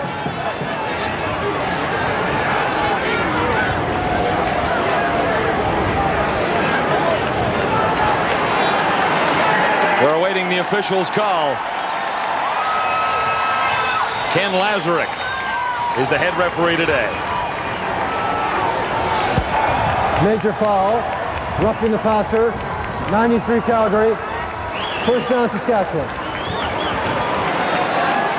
And the Riders will be at the 10-yard line. Okay, well, there you see the ball is gone, and now there's the flip twist to the ankle. No question about that. That's cheap. That would have been very dangerous, too. 1st and 10, Riders from the 9. Austin looks to the end zone. Fairholm, the intended receiver, and he ran out of room on the far side. Well, we sure caught Kent Warnock in the act there, didn't we? Trying to make a wish with the quarterback. 13:39 to go, fourth quarter. Riders lead it by 3. He's had a frustrating year. A lot of nagging injuries have really slowed him up considerably, and trying desperately to get back to the form that he showed last year when he had 16 quarterback sacks. 2nd and goal to go from the 9. Austin stands in. Touchdown. Byron K. Williams. The K is for catch. No, we're just kidding.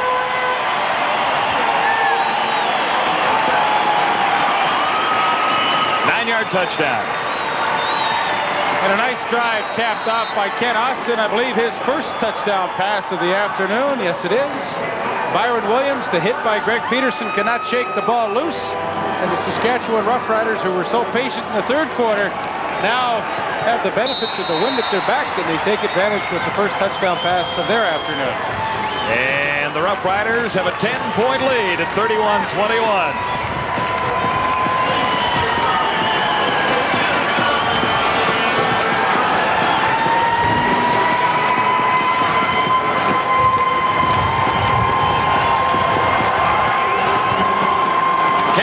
Fell behind 10-0 this afternoon. He rallied the troops and got back to even and took the lead by the half. Well, let's go back and see how Byron K. Williams became so open. He's working against Carl Anthony right here. Now watch as Anthony backs up. He decides to stay here and pick up somebody else. Williams goes into that area, let it run. Kent Austin finds him, but really Carl Anthony, just decided to leave his man to somebody else, and Greg Peterson couldn't pick him up quickly enough. Here's the return of the Rider kickoff, and here comes Keevan Jenkins. Bobby Jurison made the stop out near the 40. So the Stampeders have a 34-yard return from Keevan Jenkins and decent field position. Trailing by 10.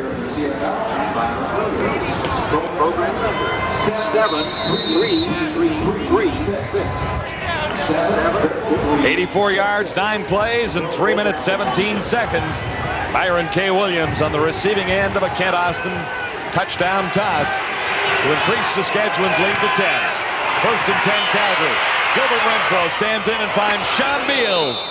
And Beals is out to the 50, maybe the 49. Eddie Lowe over to make the stop on Sean Beals. An 8-yard gain. Well, those are the kind of plays that Gilbert Renfro is going to have to go to against this strong wind here in the fourth quarter. But he's using a lot of different formations and crossing patterns to try and get some people open. That time, Beals came open underneath. Fourth catch for Beals. Andy McVeigh on 2nd and 1, 2nd and 2. Wayne Dixon made the tackle, but it will be a Calgary first down.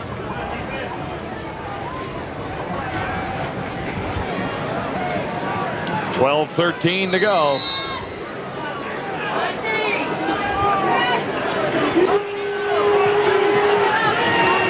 Stampeders are down 31-21. Gil Renfro has a pretty good drive going here. First and 10. Calgary 54. Renfro for Alan Pitts. Into the wind, he overthrew him.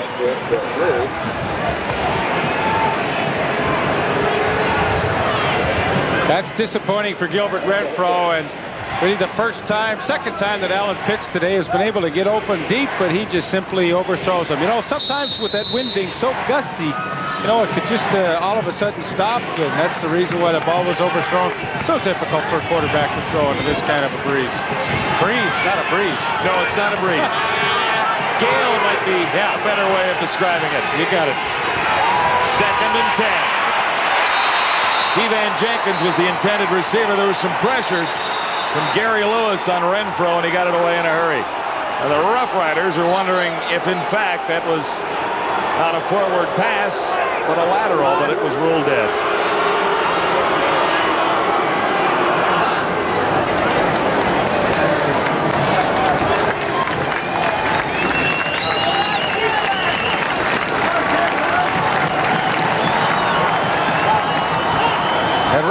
Thrown it behind him instead of as a forward pass, it could have been a live ball. Calgary putting some people onside in case it's a truly short punt. They have somebody that can go down and recover it. Willis Jaycox on the run.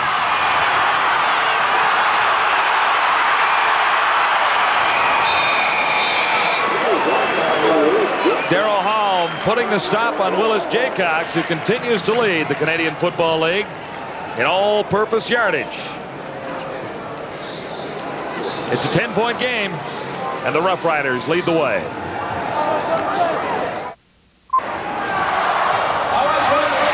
Kent Austin, 1st and 10, beginning at the Saskatchewan 40. It took Austin a while to get the Riders moving, but he's got them going now into a 10-point advantage, completing 18 of 37 for 272 yards. And Renfro's numbers have gone the other way. 17 of 43 after a hotter start. Well, it's been a very difficult day for the quarterbacks. This kind of a win.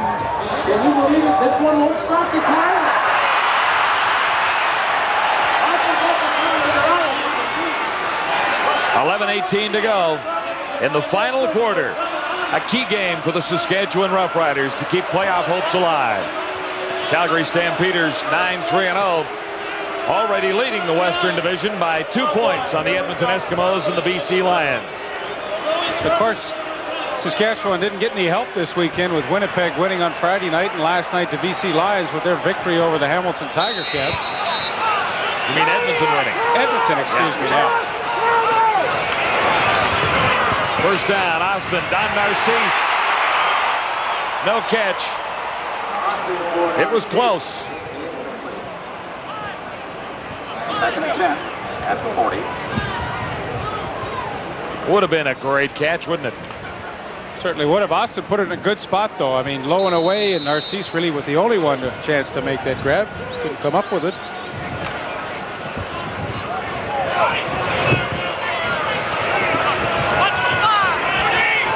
Byron K. Williams to the near side. Don Narcisse, top of your screen. It's 2nd and 10. And Austin has Dane MacArthur inserted into the lineup. He's close to the first down. MacArthur, number 88, looks to have 10 yards. Big play for a rook. That's a great catch. He really stretched out and will come down with this one. Saskatchewan putting a few different people in there. The injury to Ray Elgard, he is not in. The rookie Dane MacArthur gets a chance to get some playing time along with number 15 Bruce Boyko, but that was a nice catch by the young fella.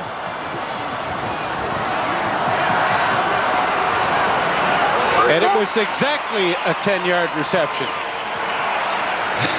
That's perfect. When you run the perfect routes. 10:34 left in the fourth quarter. Saskatchewan leading Calgary 31-21.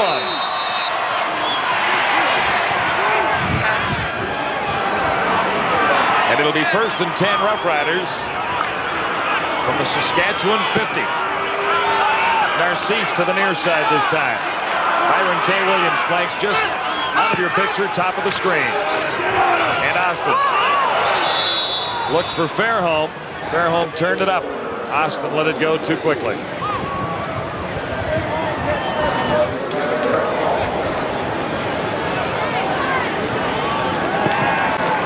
Riders have won 3 in their last 5.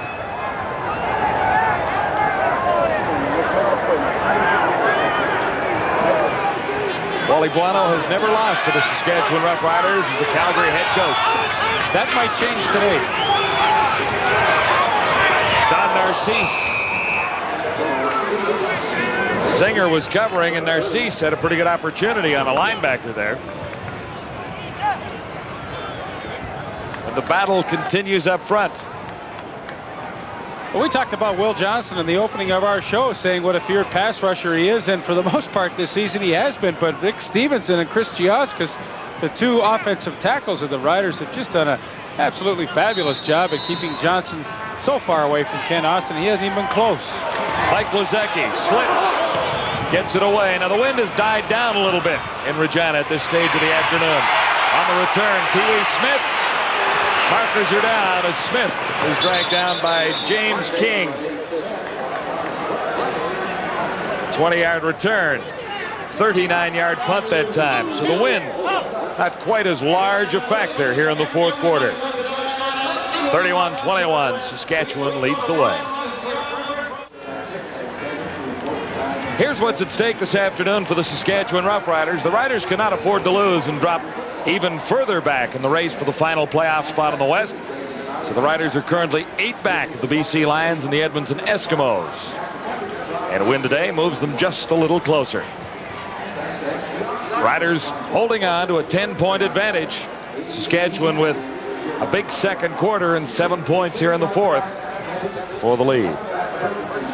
But although Calgary in the line score you saw won the third quarter 7-1, it was that one impressive drive by Ken Austin, that 15 player that really killed the quarter when Calgary had the win. And I think that whole situation really is the turning point in this game this afternoon. The long drive. Yes, absolutely. 9:30 to go now. The Stampeders are down by 10. Gilbert Renfro on the roll. He is nailed. James King nails Gilbert Renfro.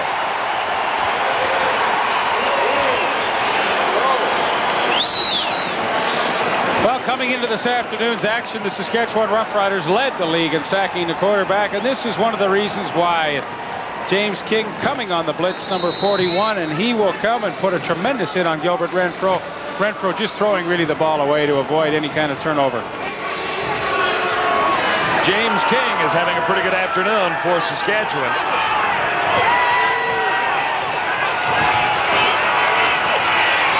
Second and 10. And this time it's Gary Lewis.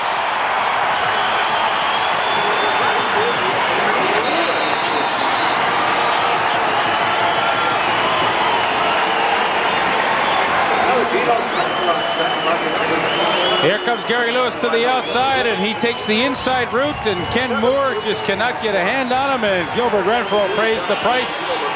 Coming from the blind side, Gary Lewis with the sack, and he gets a tremendous round of applause from these appreciative fans here at Taylor Field this afternoon. Yeah, Renfro got it twice in a row. The Stampeders will kick 3rd and 18, or will they? They'll give up a couple of points here and try and get back. Matic surrenders 2 points with 8:43 to go. It's 33-21.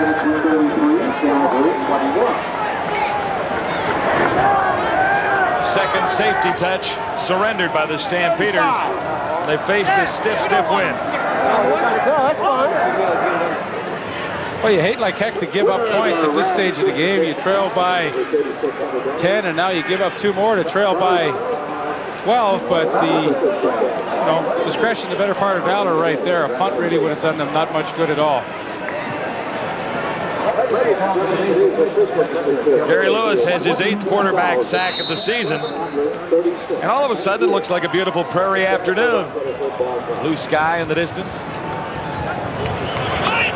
Roughriders, as you heard Don Matthews talking, didn't want the ball kicked to them.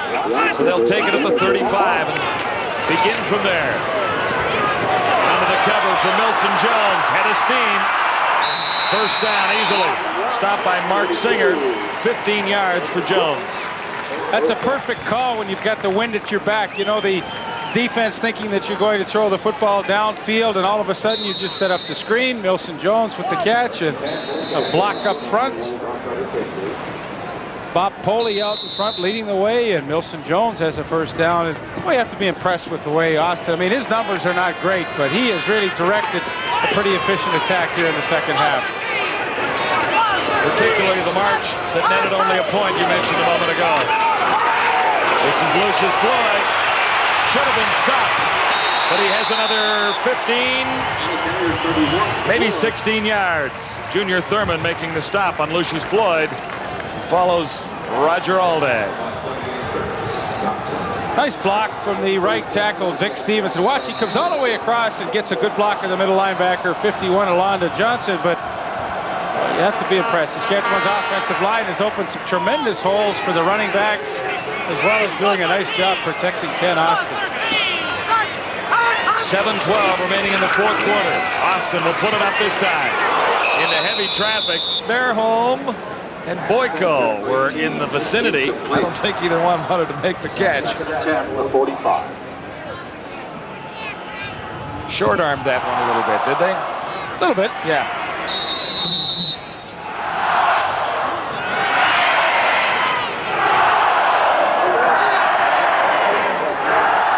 Matthews looking for his 4th win as head coach in Saskatchewan. Wally Buono trying to keep an unbeaten record against the Roughriders intact. 2nd and 10, Saskatchewan. Calgary 45.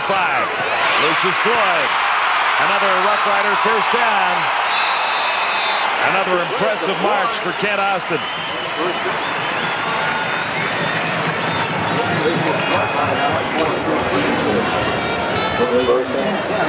Lucius Floyd really is a huge weapon in their offensive scheme of things. It seems like whenever Ken Austin gets into trouble, he's able to complete the short pass to Austin, or to Lucius Floyd, and time after time he seems to be able to run for those extra few yards and keep drives going. The Riders aren't known for a running game, but they do use their running backs. Here's Byron K. Williams. Another Saskatchewan first down as Williams is forced out by Darrell Hall. 6:06 to go in the 4th quarter.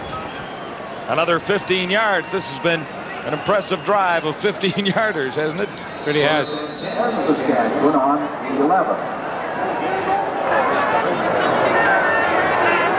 Saskatchewan does have 2 pretty good receivers coming out of the backfield, and Lucius Floyd and Milson Jones.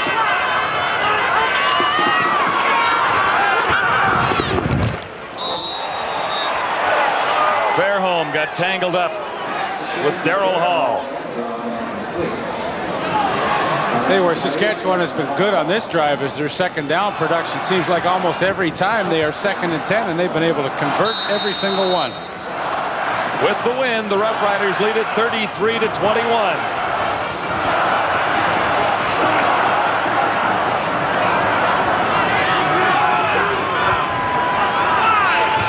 This is another nice drive, beginning back at the 35. Austin looks for Narcisse. Touchdown. The official on the scene was a little slow with the indication, but Narcisse comes up with a big touchdown for the Roughriders. An 11-yard toss to Don Narcisse from Kent Austin.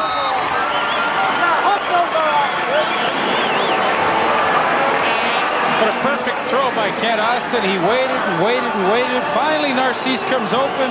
Pretty good coverage by Carl Anthony, but that is such a spectacular throw and catch that really nobody could defend against that. Just at the top of your screen. There it is. I mean, that is superb. He bobbled it for a split second. I guess that is part of the reason that the indication of a touchdown was a little slow in coming. That's 2 for the day for Don Narcisse. 7 touchdowns on the season. The Roughriders, with 5:23 to go, are out in front of the Stampeders, 40-21. All right, let's go back to the touchdown by Don Narcisse. Here he is right here. Here is Carl Anthony now. As Narcisse starts upfield, Anthony's in pretty good position on that inside hip right here. But as it continues on, Narcisse, let it roll. Narcisse just gets that little bit of separation, and it's such a perfect throw by Kent Austin that, I mean, nobody can really defend against that. I mean, what a catch and what a throw. Saskatchewan 40, Calgary 21. Short kick as Keevan Jenkins tries to pick it up for Calgary. Now he does, and is forced out by Boyko, number 15.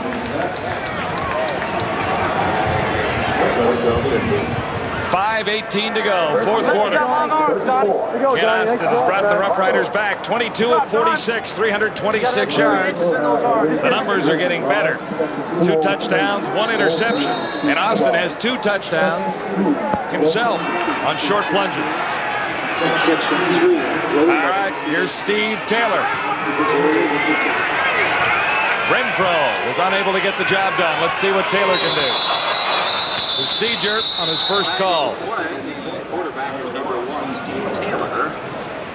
Wayne Dixon might have started a little offside there. Yeah, I think he jumped the gun.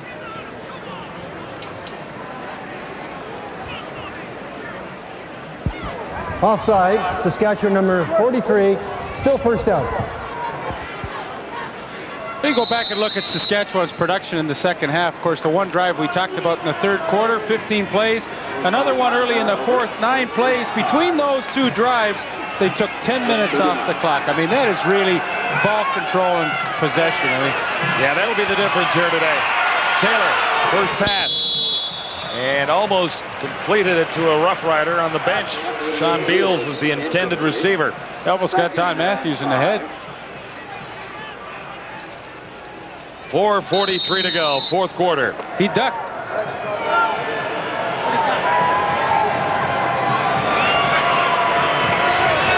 Second and 5 facing the Stampeders. And it's a long way back for Calgary now, trailing by 19.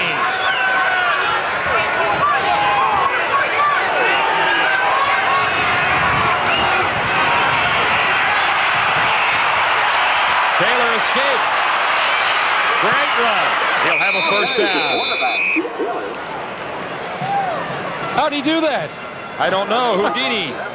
11 yards for Taylor. Boy, he escaped. What a tremendous run that was. All kinds of pressure coming. Here comes Bobby Jerson, jumps over the block of Sean Beals, and all of a sudden it looked as though Steve Taylor was trapped, and from nowhere he springs out of the pocket, picks up 11 yards, and keeps Calgary's hopes somewhat alive. Here's a number for you. That was only the 4th first down for the Stampeders in this half. Early movement. How many flags do those guys carry? Taylor gets a free one. Beals was the intended receiver. Well, I count 5 flags down there. This time it's going against the Stampeders, though.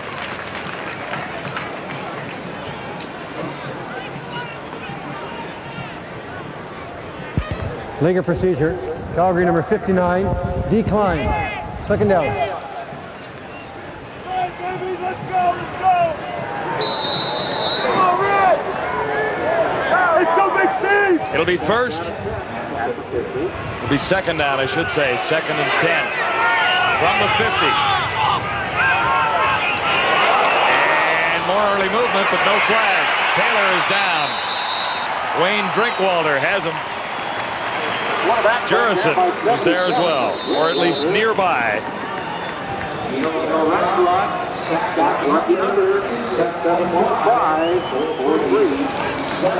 Credit Drinkwalder with a sack, his 5th of the season. Well, the entire team has really, for Saskatchewan, has come on in the second half. The front four has really been able to get after the Calgary quarterbacks. The offense has done their job, and it has not been a great deal of fun for the first place team in the Western Conference. Matic has a couple of Stampeders onside, able to recover this ball if it should pop loose. Jeff Treflin on the return, not much there. Dan Wicklum leading the tacklers for the Stampeders as he submarines Treflin after a 3-yard gain. 3-minute warning, 3:03 to go. Well, here comes the much celebrated Dan Wicklum down on his punt cover and fights off the block and makes the tackle on Jeff Treflin. Calgary Stampeders have fallen behind 40-21 as the Roughriders try and keep their playoff hopes alive. On week 14 of the CFL season, we'll go back to my hometown. The CFL report comes your way from Edmonton at 9 o'clock Eastern time. That's followed by the football game between the Ticats and the Eskimos at 9:30 Eastern time. And then it's on south to Calgary, 189 miles away, for the Stampeders and the Lions at 3:30 Eastern time on Sunday. Doubleheader weekend. As far as the Roughriders are concerned, they'll be in Ottawa to meet the other Roughriders in week 14. And the Calgary Stampeders will be home to the BC Lions, both those games Sunday.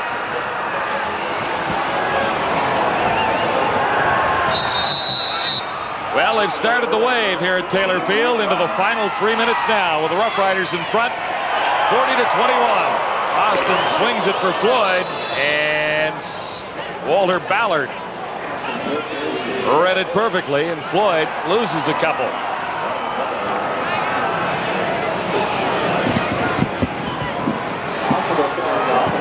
It'll be 2nd and a bunch. 2nd and 18. Walter Ballard in his 9th CFL season.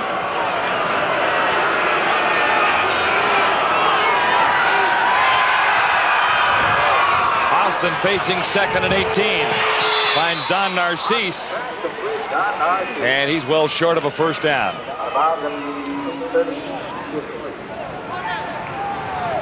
Let's check in with Will Johnson, who's had a pretty frustrating afternoon pass rushing against the Saskatchewan Roughrider offensive line. And once again, Vic Stevenson with pretty good position. And that's about as close as Johnson has been able to get today to Kent Austin. Mike Lozecki with the breeze at his back.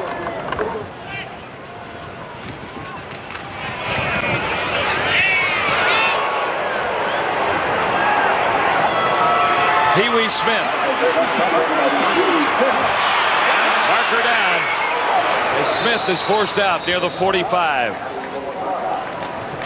Milson Jones stops Smith after a 26-yard return, but they'll bring it back at least partway.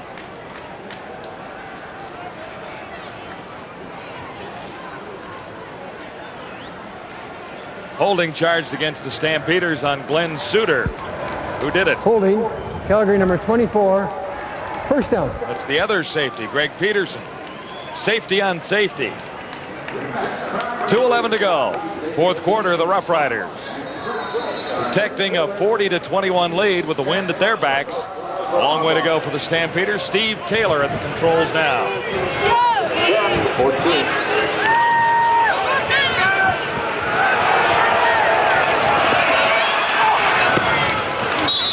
Carl Bland makes the catch. Short of the first down. Stacey Hairston was over to pin him at 2:06 to go now. It is an uphill battle here for the Calgary Stampeders. And their head coach, Wally Watto, he knows that pretty tall order for them to go against this wind and try and get back in this one trailing by 19. I don't think it can be done. I don't believe it can either. That was 2nd and 2, and it's not a first down by a bunch. Tony Spallettini carried, number 27.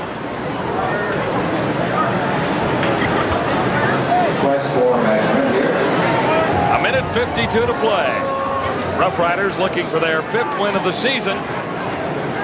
And a chance to move within 6 points of Edmonton and BC in the scramble for the final playoff spot in the West. Of course, Calgary will see their record drop to 9-4 coming into this game. Last year, of course, you know, they finished in first place. At this same point last year, they were 6-5-1. This point, 9-3, so they are a much improved team as far as their record goes. They won't win this game today, but nevertheless, the good news is they will still be in first place after this afternoon's ball game. Taylor on 1st and 10, all kinds of time. Taylor's pass, complete. Dave Sapungis. It'll be a Calgary first down with a minute 34 to go. 16 yards for Dave Sapungis. 10, Calgary, Stampeder 40.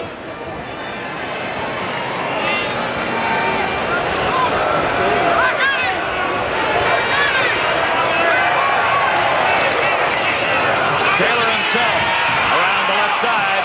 He'll have a first down.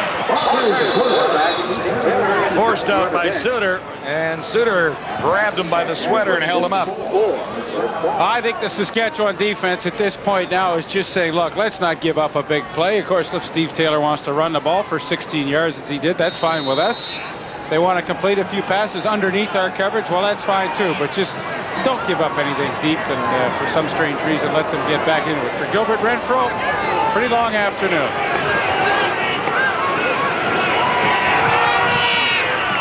A minute 12 to go. This is Keevan Jenkins making the catch and coming out of the backfield. Met by Richie Hall. Tough afternoon for the Stampeders. Renfro got the hook. After completing 17 of 44, 290 yards, 1 TD, 1 IC. He had a 10-point lead in the opening quarter. The Riders came back.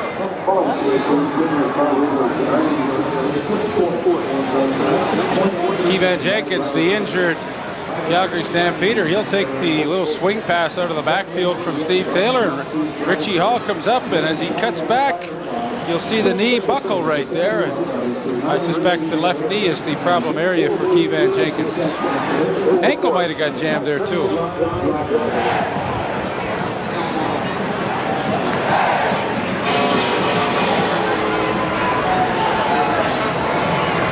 Keevan Jenkins began his career in the Canadian Football League with the BC Lions.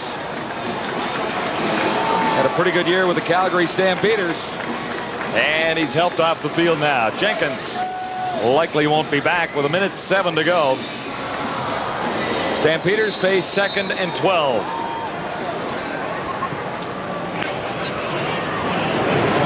Into the final minute right now.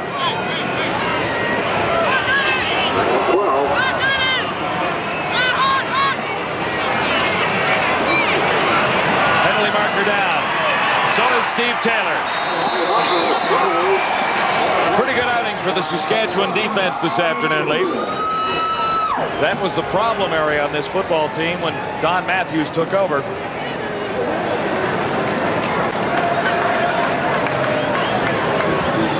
.46 seconds remaining now. Calgary number 25 declined.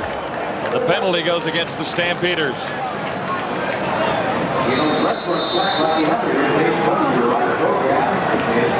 3 sacks to lead to add to their league leading total of 38 coming into this game. 41 in the season now for them. 3rd down, 13 yards. 31 seconds to go. Taylor is down once more, and Drinkwalder comes up with a loose ball. Richie Hall caused the problem. Drinkwalder has the fumble.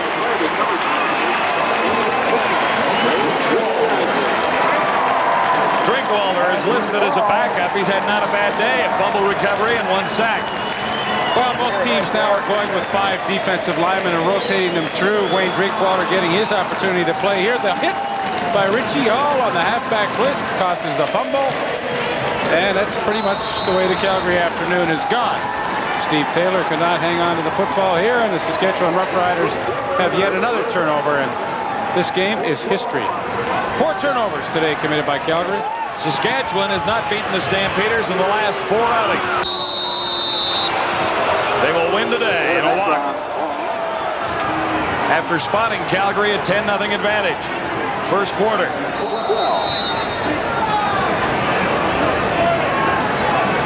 20 seconds to go.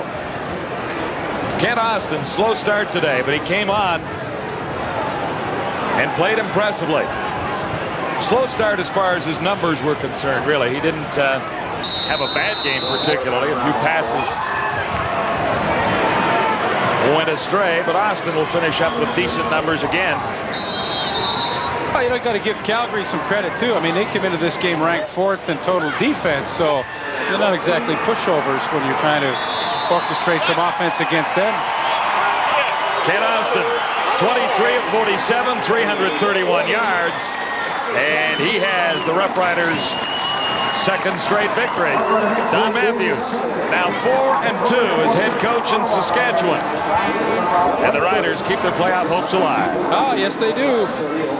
Bobby Jerson helped lead the way. Saskatchewan, pretty easy victory this afternoon. Here's the final, 40-21. The Roughriders over the Calgary Stampeders. Time now for the TSN Turning Point, brought to you by Apple Auto Glass. It comes in the 3rd quarter. 3rd down. Saskatchewan into the win. Mike Lazecki passing on a punt formation, hooks up with Jeff Treflin. One of 2 fake punts in the football game for the Saskatchewan Roughriders. And that's the TSN Turning Point. A cash donation will be made to the Coaching Association of Canada for the training and development of Canadian coaches in amateur sport. On behalf of TSN and Apple Auto Glass, saves you money on stone chip windshield repair. Final score from Taylor Field, the Riders 40, the Stampeders 21. Back with more in a moment on the Game of the Week here on TSN.